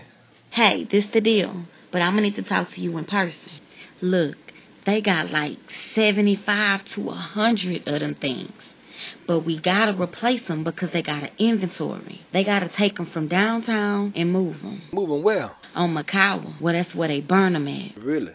So I immediately called my boy Smith, man. I say, Smitty, them old funny things, man, I'm gonna need about 100 of them, man. And that boy say, man, stop playing, man. I said, I need 100 of them. And he was like, man, 100 for what? I said, man, I got a lick set up, man. We need to swap them. And, man, that nigga went to work, man. Made them dummies, man, and made that damn swap. And, man, it was the shortest for a month and a half, and, man, it was on and popping, man. Them niggas didn't know what happened and when did it happen. And, man, they were talking, man, they said, and you know, my name is hated up on. Because I'm so fancy, you know, I'm a cute nigga with that finger wave. And, you know, they couldn't stand Smitty because, you know, he'd ride around with Pepper, the Rolls Royce. You know, they never could stand Smitty. And then two of the haters up on niggas end up with some dope after a month and a half. And I just milked them niggas ass with that $800 an ounce. We sitting on the goddamn 75 to 100 damn keys, real keys. And man, look here. Nobody know where we got them from. Was none of their business. The less the best. And guess what? Man, when the sound hit the streets, it went through the north, the southwest, everywhere, man. They had to come see us, man. And niggas was already nervous because we be licking, jacking, and robbing. But you had to come take a chance to spend your money. And man, I $800 an ounce every last one of them damn things. Man, I won't say nobody no weight. Nigga was coming talking about, man, how much you do two things for? I said, man, $800 an ounce is 36 a key. Do your mathematics. Damn, key, baby, man, you goddamn, man, 30 is 24,000. I said, yeah. Shit. I said, yo, you got it? Shit, or you gonna lose that big old pretty house you got on Champion Forest. You got it. Yeah, man, that's how it was, man. South Park, Texas, man. Chapter 9. Living in a dynasty, man, got everything I want. Family taken care of. Ain't hurting from nothing, man. Just got that thought, man. Just tired of these streets, man, because it's wearing me down. And it's starting to get real fearful. When I come home at night, man, I got to circle my house 2 or 3 times. You know, having a house party, niggas know where I stay at now. And like I say, man, I have to circle my house, man. And I'm getting you the real. I circled my house 3 times. Pull up in the driveway, man.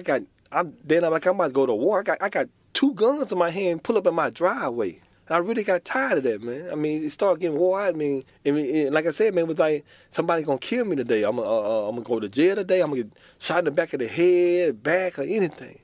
So I made it home, man, and chill, man, drunk me some Boston Jane. You know the wine coolers got me every time, man. So that morning, man, that girl Jontel blowing my phone up. Hey, you up? I said, yeah. Man, is you gonna listen to my cousin them tape? I said, man, goddamn. I said, man, come on. Cause man, she was getting on my damn nerve about this damn cousin with these damn tape, this little rap group. And man, you know, I got everything I need, man. You know, I'm home. I ain't need nothing. A lick. If a lick was up, I go see what that lick do. So they come by the house, man, and they let me put their tape in.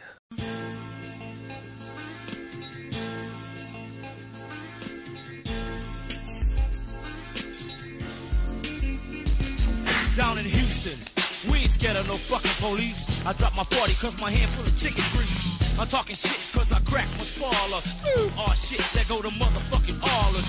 I turn the technical pecking like I want some gas. They pass by faking like they don't see my ass. Aw shit, D, I'ma start chilling the rest of the night, please pass me my cylinder. 5 for square because I'm rolling 6 deep. 2 niggas hot, 2 niggas drunk, and 1 sleep. Roll down the window, let the breeze come in slow. The car scrape the ground cause it's packed full of niggas, ho. Here comes the laws, I'm in shit now. Everybody sitting up straight, looking real tall. And if they stop, my name is Bobby Joe Stickin'. Why? Cause I didn't pay my money. Fucking pick. And one of the lyrics in the song said that down in Houston, we not scared of the police. I dropped my 40 because my hand full of chicken grease. So I know you were talking about either that Old English 40 or that Mickey 40. But when he said chicken grease, that's Jimmy Chan. And I just bust out laughing. And I don't think I said was, how could we let everybody hear this? So, and I was saying in my mind, like, this must be my avenue out them streets. Man, let me get into this music. So I went and got me a record label. I mean, you know, the North Side already had theirs. I went and got me a record label, man, legit. I went and bought the studio, legit. I did everything about the paperwork, legit. And, man, I was a real, legit executive producer with no blemishes. I mean, in the studio with these boys, man, doing everything. And them boys that came to my house with that tape, they later called themselves Street Military. Lil Flea, Icy Hot, Pharaoh, KB, and our heart go out to nothing. And, man, these little dudes, man, they warm my heart. And, man, I thought these niggas would be about that business, man. And like I said, I spent a lot of money on these boys, man. Doing it, bringing all the concerts to Houston so that people can hear Street Military, Street Military, Street Military. That was what I was doing in 92. Bringing concerts, letting Street Military be seen. Who at the recording studio? Scarface up there, Gangsta Nip, Big Mello, bless his heart. Everybody there, man. All the different people from around the globe was stopping by there. Oh, Too Short stayed. He come by there a whole lot of time. But look here, man. We was this is how I was. Man. I was trying to get out them streets. Because I never forgot what Roger said. You either going to do a long time in jail or you're going to be the author of a lot of black ties and black suits. So I'm going on street military. I mean, I'm getting music printed, cassettes printed. We were down with Southwest Wholesale. I mean, I'm going to Houston Ruckus in Fifth Ward. I mean, we on the radio. We doing it, man. We went to the BRE in March of 92, burnt that up, tore it, street military tore it up. And my whole heart is going away from the streets back to this entertainment world. But I still had that gorilla on standby if somebody was to go tripping. And guess who started tripping, man? After I done spent hundreds and hundreds or $1,000 on their ass. Street military. I'm telling these damn niggas, how in the hell you think you gonna come in the studio cause you hear your song playing on the radio? Y'all gonna come in the studio when y'all want to. If they were so goddamn young, I probably got a child abuse case. I'd have hurt them niggas' ass, man. These niggas, man, got cocky. Their egos got in the way. They didn't want to do nothing. They want to tough their way. I'm spending the goddamn money, and this how it's going. And I stayed arguing with them, man, and my damn mind wasn't clicking because I'm arguing with them so much I can't even think, man. And, man, my whole thing was to get out the streets. So they doing concerts. They doing everything. So they church them end up talking to street military, and they start doing their thing, man. So they started calming down. So we started having a relationship, and I messed up. See, I had them all in my business. They had all my meetings. When we talked to Tommy Boy, we talked to Atlantic Records, Epic Records, Sony, Polygram. We talked to so many different record labels, street military right there. But see, I didn't know the business like that. See, they just an artist, and you don't know what they don't probably know none of the office stuff, but they knew it. Because I had them right there at all the meetings. You know, we was cool. But see, you had to separate executive producer, manager, artist. See, I ain't give a damn. I'm making too much money. I don't care what's going on. But you can't do business like that. So them boys were jamming, man, and they was doing it. We stayed in the studio, stayed selling tapes, and man, we were rising, man. We was rising. And like I said, man, we was doing it. Everybody here at the studio, man. Every concert, Scarface up there, turn that mic up. I remember Northern by Nature, they was tripping, they wanted to perform because Scarface was up there putting them lyrics down, and then Street Military came behind him and lit fire on them. Yeah, them boys, they wanted to perform, man. Y'all got paid. Nigga was picked up a limousine, I put y'all in the Sheraton, everything, man. But everything come to an end, man. I'm doing everything I thought was right. I followed my heart. I went with them little dudes. I believed in the little dudes, man. And them little dudes, because of their age, was not mature enough to where I wanted them to be. And we started having problems, man. I got an interview with Sony to set up a Sony record deal with these boys, and they started tripping again, man. I wanted to pistol whip their ass. I want to hurt them little niggas, man. I spent too much money and was losing too much money dealing with it because I was cutting off the streets to deal fully with this studio. And, man, we sitting outside, man. I'm out here with these boys and James drunk as hell. And that boy Pop and Tory pulled up, man. They was high. You know, Smitty had everybody going to Third Ward on Rosalie getting that fry. They call it wet now. And, man, these boys pull up and asked me could they put they had a tape. I didn't know it was a rap group, but they asked me could they put that tape in my truck. And I said, yeah, I ain't tripping. So they put the tape in my truck, man. And, man, look at here. The tape playing, and it drove. I thought the tape got tangled in my cassette player. You know, I had an Alpine system. My whole system like $17,000, maybe $20,000 on auto take amp, 1018s in my van, break the windshield.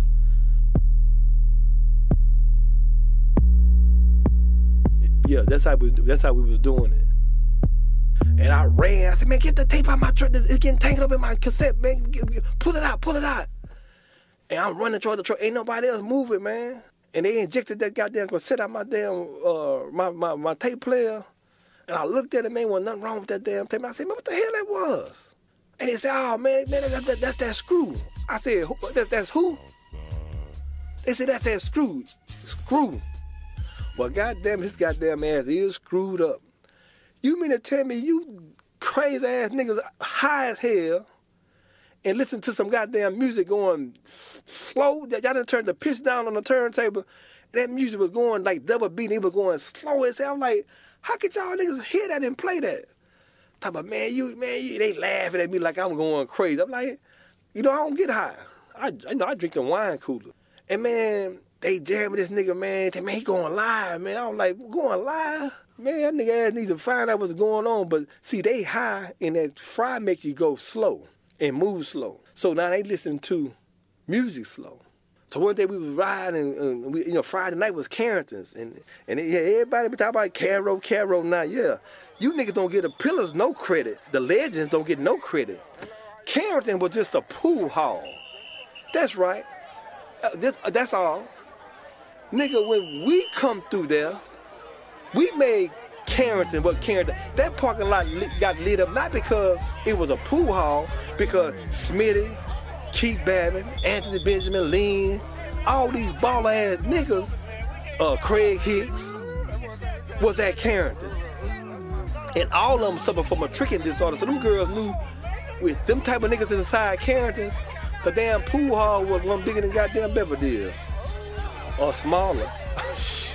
But the damn parking, you would see the parking lot and you would think 2 million damn people was in there. But they don't get the Legends no credit. Yeah, we started that little pool hall. They start knocking down walls, trying to extend that damn club. I mean, that pool hall, man, it's just too many people. Because it was money in there, man.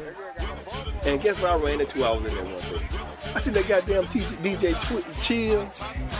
I said, what's up, Chill? He said, man, nothing, big, bro, what you doing? You know, I brought him his first turntable. You know, he'll tell you when you see him. And they played that goddamn music. I said, Chill, what's up? Look, man, put on I'm a Hoe or something by Houdini. Or Roxanne, put on something else. He said, man, that's my boy Screw. I said, man, that's the nigga, man, got that music playing slow. I said, Chill, how could y'all listen to that? What is the music saying? He said, man, that's Scooby jam. Nah, shit. It's jamming to a nigga that's high. I don't get high. I can't listen to that. Hey, I thought the tape was jammed in my tape player. But I respect his hustle though, man. You know, I like his style. But I want to tell you about South Park, Texas, man. This how it was going on back then. The street was flowing with milk and honey. Money was everywhere, man. I was a known dope dealer, kingpin. The federal government had to come look at me. Hard to touch. I thought I was untouchable. But look at here, man. I gave back to the community. I gave back to the people. I really was trying to get out them streets, man. And for you to get out them streets, you got to lose the streets. I know everybody say, man, hey, man, I'm in it to win it. Yeah. But to win it, and you know what it is, you got to lose it to win it. And there's no winner in it. Because the streets gonna get you so close to them, so caught up to them, and it's hard for you to break away from them. You're gonna be locked to them because you're overhead. I really got a record label, doing good by the record company. And man, really, wanted to really pursue the entertainment world and really be a known executive producer, man. But what I had. But that morning came, same old thoughts. Hey, is this the day I'm gonna get my head blown off? Is this the day Barbara gonna be crying? Is this the day the feds gonna come or the state of Texas again? You know, they came about 4 or 5 times. Is this that day? Is this that day? I kept saying, is this that day? Is this that day? And goddamn it, man, that day came. And remember I told you I'm arguing with street military, my mind ain't clear. Man, I arguing with the people from Sony wanted to meet them and send them to speech therapists and groom them up because they wanted to put them on talk shows and everything. They was I really had it set up with a record deal. And man, arguing with these damn niggas, man, a nigga bring a federal agent to me. And like I said, Roger said something long time ago. He said, these streets so cold, the dog-eat-dog world, you can make $100,000 a day and be broke in the morning. When the feds hit, man, they gonna attack all your strength, your bank accounts, your mama house, your house, everything that you've been to for strength. They gonna weaken you. They gonna leave you strengthless. And this how they beat a lot of their cases. This is my story, man. I did rise in the dope world. I fell in the dope world. I was trying to come from a caterpillar to a butterfly. But for that butterfly to live, that caterpillar got to die. I had to resurrect after I died. I died when the feds came and arrested me and gave me 27 years for conspiracy to possess or control substance. Go, we're here. That day came, man, and the feds locked down everything. ATF went at the guns. I got high. The RS was on standby for money laundering. Front door's open. The DEA came full breach on drugs. They hit 3 houses, and they started seizing and taking everything, man. Just like that. Bun after bun after bun after bun. They no bun me. I'm sitting in federal court after I was arrested. All rise for the Honorable I had a man Marshall walk in there Stevens. with close to $2 million in cash and assets. The judge turned to me as he looked the bonding man in his eyes. He said, I believe Mr. Babin is not a flight risk, but Mr. Babin is associated with a group that have crippled, wounded our communities. He is part of an organization that feel that you can weaken and tear down a family for your own fulfillment of your appetites. He sells a hideous drug to our community. He is a menace to society. And it was up to him, I don't think he is fit to live. Mr. Babin, at this time, your bond motion is denied. And please, Mr. Babin is turned over to the U.S. Marshals. Please escort him into federal custody. And it happened just like that, man. Them people no bond me. You might say, hey, a dude blowed a dude's head off last night and got a $20,000 bond. He violent, and the non-violent people don't get no bond. I'm getting it to you the real, man. And I'm talking about real talk. I'm from the streets, raised from the street, lived the street, became the streets. And the streets turned their back on me as I was told. A long time in prison or a lot of black ties and black suits. This is my story, man. I could have never became a butterfly unless I had died as a caterpillar. I resurrected in federal prison. I did get it how I live. How I was living, that's how I got it. I was in it to win it, but I had to lose it to win it. And guess what? I did go get it and come back with it. I ain't seen nothing like me yet. I had became something that was hard to become, because I had the right teachers. I had the right insight. I had the nature of a farmer. I was very patient. And you can't not make it in the streets if you don't have the nature of a farmer. This is my story. There's no outlet if you can't see your end game. South Park, Texas. That's how it was. And this is how it is today. Why the little girl that's doing her homework got to get hit by a straight bullet? Why the mother of 5 children at the bus stop got to be killed over an iPhone? Why is the street corner that is a place of business? Why is young black males gunning each other down over color in South Park? Why is the streets making us become enemies to ourselves? I looked in the mirror, but it ain't the man in the mirror. It's the mirror that's living inside the man. You have to give it up or you'll die with it. Chapter 10. After leaving sentencing, man, the judge asked me, did I have any questions? I told him, no, I'm making sure that it wasn't a mistake, or they said that wrong. 327 months versus 327 weeks versus 327 days. And make it so cold, a white guy had got sentenced to 7 years. He had 15 kilos of powder. He only got 7 years. I come behind him with the same black judge and got 327 months, which is 27 years for 1 kilo. The federal guidelines was my 1 kilo to them was 100 kilos. And they, you know, the big thing was going to the Department of Justice about blacks is racist and bias towards blacks. Blacks use the crack more than the whites use the powder, and it was so forth. But I end up with 27 years from the federal guidelines. And all I can think about, man, what in the hell I put my mama through. This woman only showed good to me, and I kept being the author of her tears. So when they sentenced me and gave me over to the custody of the Federal Bureau of Prisons, I was waiting for my pickup to take me to the federal penitentiary. Because the DA, before I left downtown Houston to go to Conroe, the DA came with me with a couple of federal agents, asked me did I want to help myself, whatever the hell that meant. I said, hell no, do y'all job. So they showed me a list of about 150 to 200 some key players, known people in Houston. I told them to do their job. So they mad at me for being fly with them. My point level, I'm like a first-time offender. They sent me to Leavenworth, man, a maximum security death row place where they killing every day and everything. I go there at 28 years old, man. Mild-mannered, still don't know what's going on. But the mind that I had in the back of my mind, deeply in my heart, I was saying that I don't want to leave this place the same way I came, because I'm here now. But in actuality, I want to stop making my mama cry. So I know I had to do a change. It had to be a change in view. I had to revisit and review everything that I seen for a change. So I got the 11 word, man, and I had to start with me. The enemy in the me. I had to go into the man that's in the mirror that reflecting the man. I had to go inside me and amputate all them germs, viruses, and diseases that I had accumulated from the streets. That I couldn't be touched, I was unstoppable, all that had to get out of me, man. The womanizing, whole-mongering spirit, all that had to go. Just like gold is put into a furnace and it become pure gold, it had to be burnt. Trials purified. So I got the 11 word, man, and I was told not to be around everybody because you don't know who is who. You can wake up in the morning and a dude's throat be cut or stab 50 sometimes.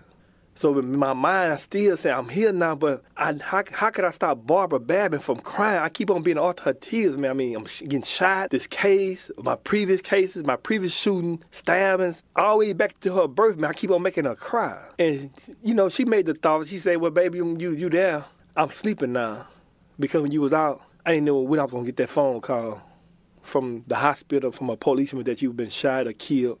So I said to myself, I didn't want my mama's pregnancy to be in vain, so I wanted a change in view in my life. I didn't know what to do.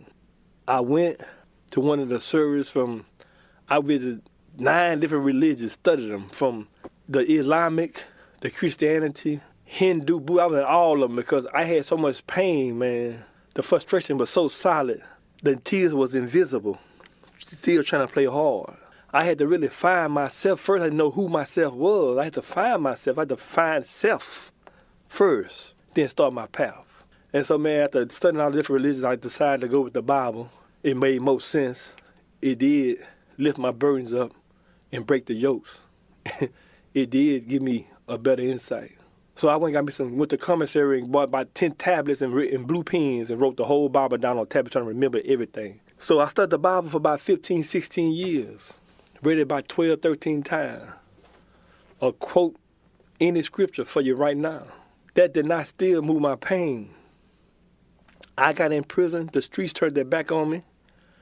All my little mamas that was going to the mall with me, having fun with me, stopped answering the phone.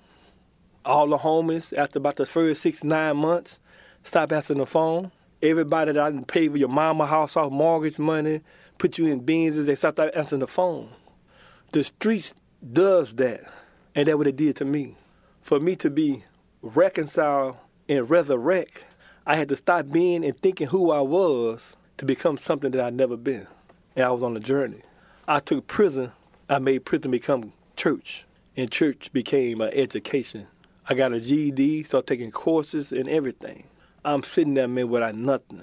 No money coming in. My mama don't work, they struggle with their own bill, but they still try to have me $50 in there, $50 to $100 in there a month, so I can give me some strawberry ice cream or something. If not, eat the feds food. So much pain in there, man, being by yourself. They ain't got nobody. I'm a millionaire, man, on the street.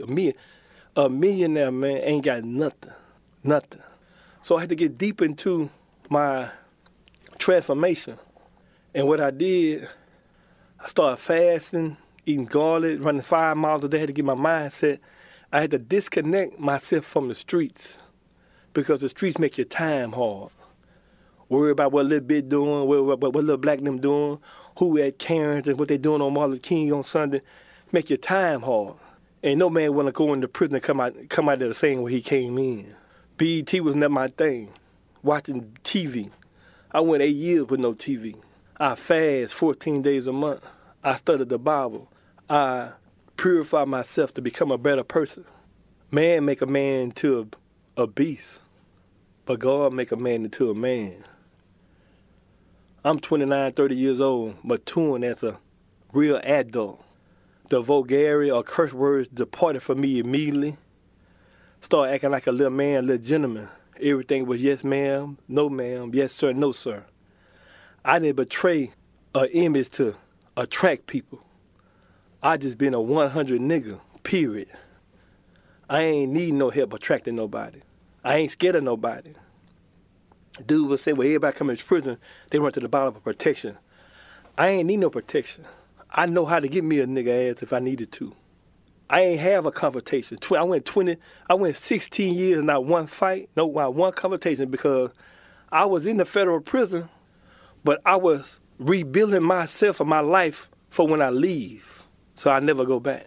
I watch a many of them go do a miracle wrong, be out 3 days, 3 months, 6 months, and back in prison.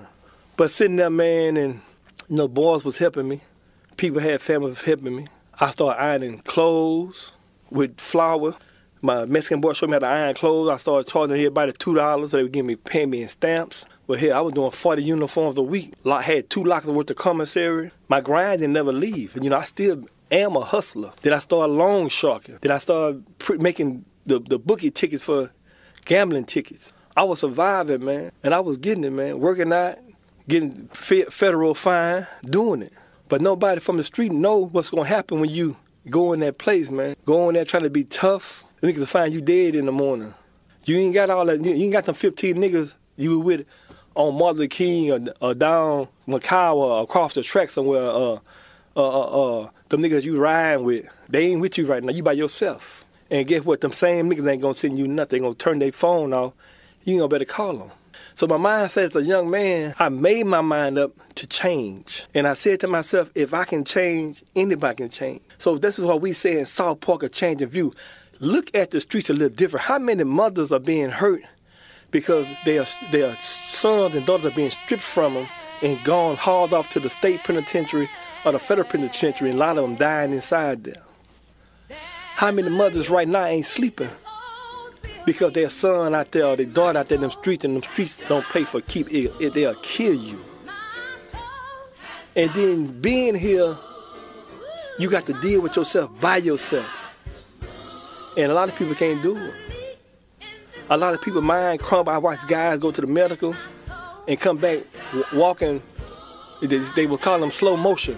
They put all them pills in them and take them shots in them to calm them down, because them young guys can't handle all that pressure, man. Them guys go to medical, you won't see them for about 2 weeks, come back, and man, the boy be walking real slow, man, and looking at the sky. The feds don't play with nobody. So I'm out here on the street, but the streets, see, they don't give you all that. What happens you get busted? What happens you go to prison? Is you gonna be ready to deal with that? Everybody can't do it. A lot of these weak-minded niggas, they help themselves start telling on niggas and taking people from their family. I ain't from that tribe. I'm breed from a breed of gorillas. We don't do that. It was my fault, my transaction, my case, all that singular. Why would I take a singular and make it a plural and add all these niggas? Cause I'm trying to get back to this girl, trying to get over here, trying to make it to the damn club. I take another man from his family because I made a mistake. This is life inside the federal prison, man. If I can get out, I change my life first to be a change in somebody else's life. That's what's killing the mirror that's inside the man. You got to go inside and get that man that you used to be. Have to. And man, I was going back and forth. Went from a high level in the federal system to a medium level prison to a low level prison to an out custody prison. I did it day for day, man. 16 years, 10 days, period. My 4-year-old was 20 when I got out. And my 8-year-old was 24. I can't bring none of that back. But that's the consequences of making a bad decision, because the decisions you make today can shape your life forever. I did mine. I ain't told on nobody. I did mine day for day, man. This the consequences. God carried me through. Never been stabbed in prison, never had a confrontation of none of that. The people say, well, how you come out of prison 16 years and you in your right mind? I call him Sweet Jesus. I go to the prisons telling my story, telling the life that I am now. I'm a novel. I'm a message that I bring. I was not always the message. I didn't always know this. I just tell people I was God until I come to realize that I was telling a lie. If I was God, like the agent said, well, Houdini, get out of this. Hell, I can get out of nothing. It was my time and my season, y'all. I had to make a change. So South Park, a change in view. It's a change in view. Stop hurting the mamas that gave birth to us. A change of view is get off them street corners and go down to ACC and get you a trade. A change in view is stop looking at your fellow man with the same skin complexion and hurt him over what color or over a street name. How could people in Houston, Texas, claim something in California, LA, California? How are people in Houston, Texas, that can go to Chicago and claim something in Chicago? You ain't from Chicago. You from Houston, born. Ain't never left out of Houston. The city and the community have become blind followers. But that day will come, man, and you're going to have to be face to face with the man in the mirror. Y'all going to have to face off.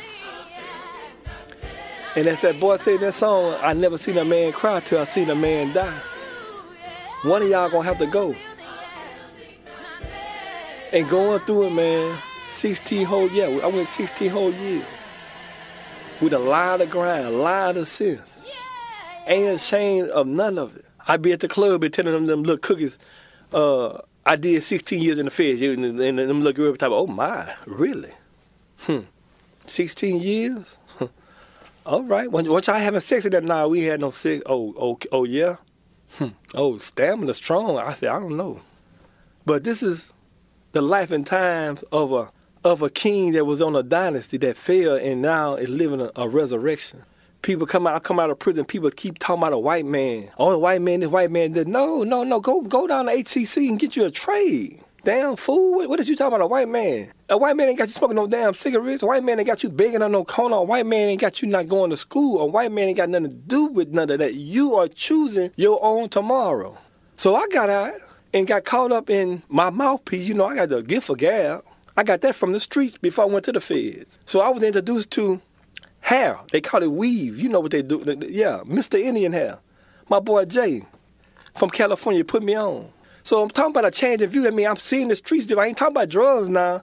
Kush, wet, syrup, none of that. I'm talking about a change. Well, we can change, as the president say, if change is accompanied with fear, you got to amputate that fear so that change can take place. Don't be afraid of change. If you don't change, we will continue to be the author of our mama tears. It will be a lot of black ties and black suits if we don't change. If I see the change, and I can touch somebody and they change, then they touch somebody and they change. If 10 change, a change can take place. It's a change of view things different. Hustling, I'm out here getting it, fool. I'm in it to win it. Did you not know to win it, you don't even know what it is? In order to win it, you got to lose it. You got to disconnect yourself from it to win it. If you don't disconnect yourself from it, you're going to lose. The only way you can win it, you got to lose it. This is my story, man.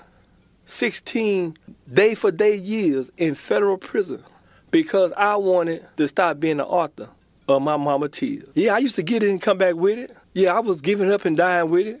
I was getting it how I live. Yeah, I told them, don't let the smooth taste fool you. But who am I? I am a change in view. This is my story. This has been South Park, A Change in View, written and narrated by Keith Babin. Copyrighted 2015.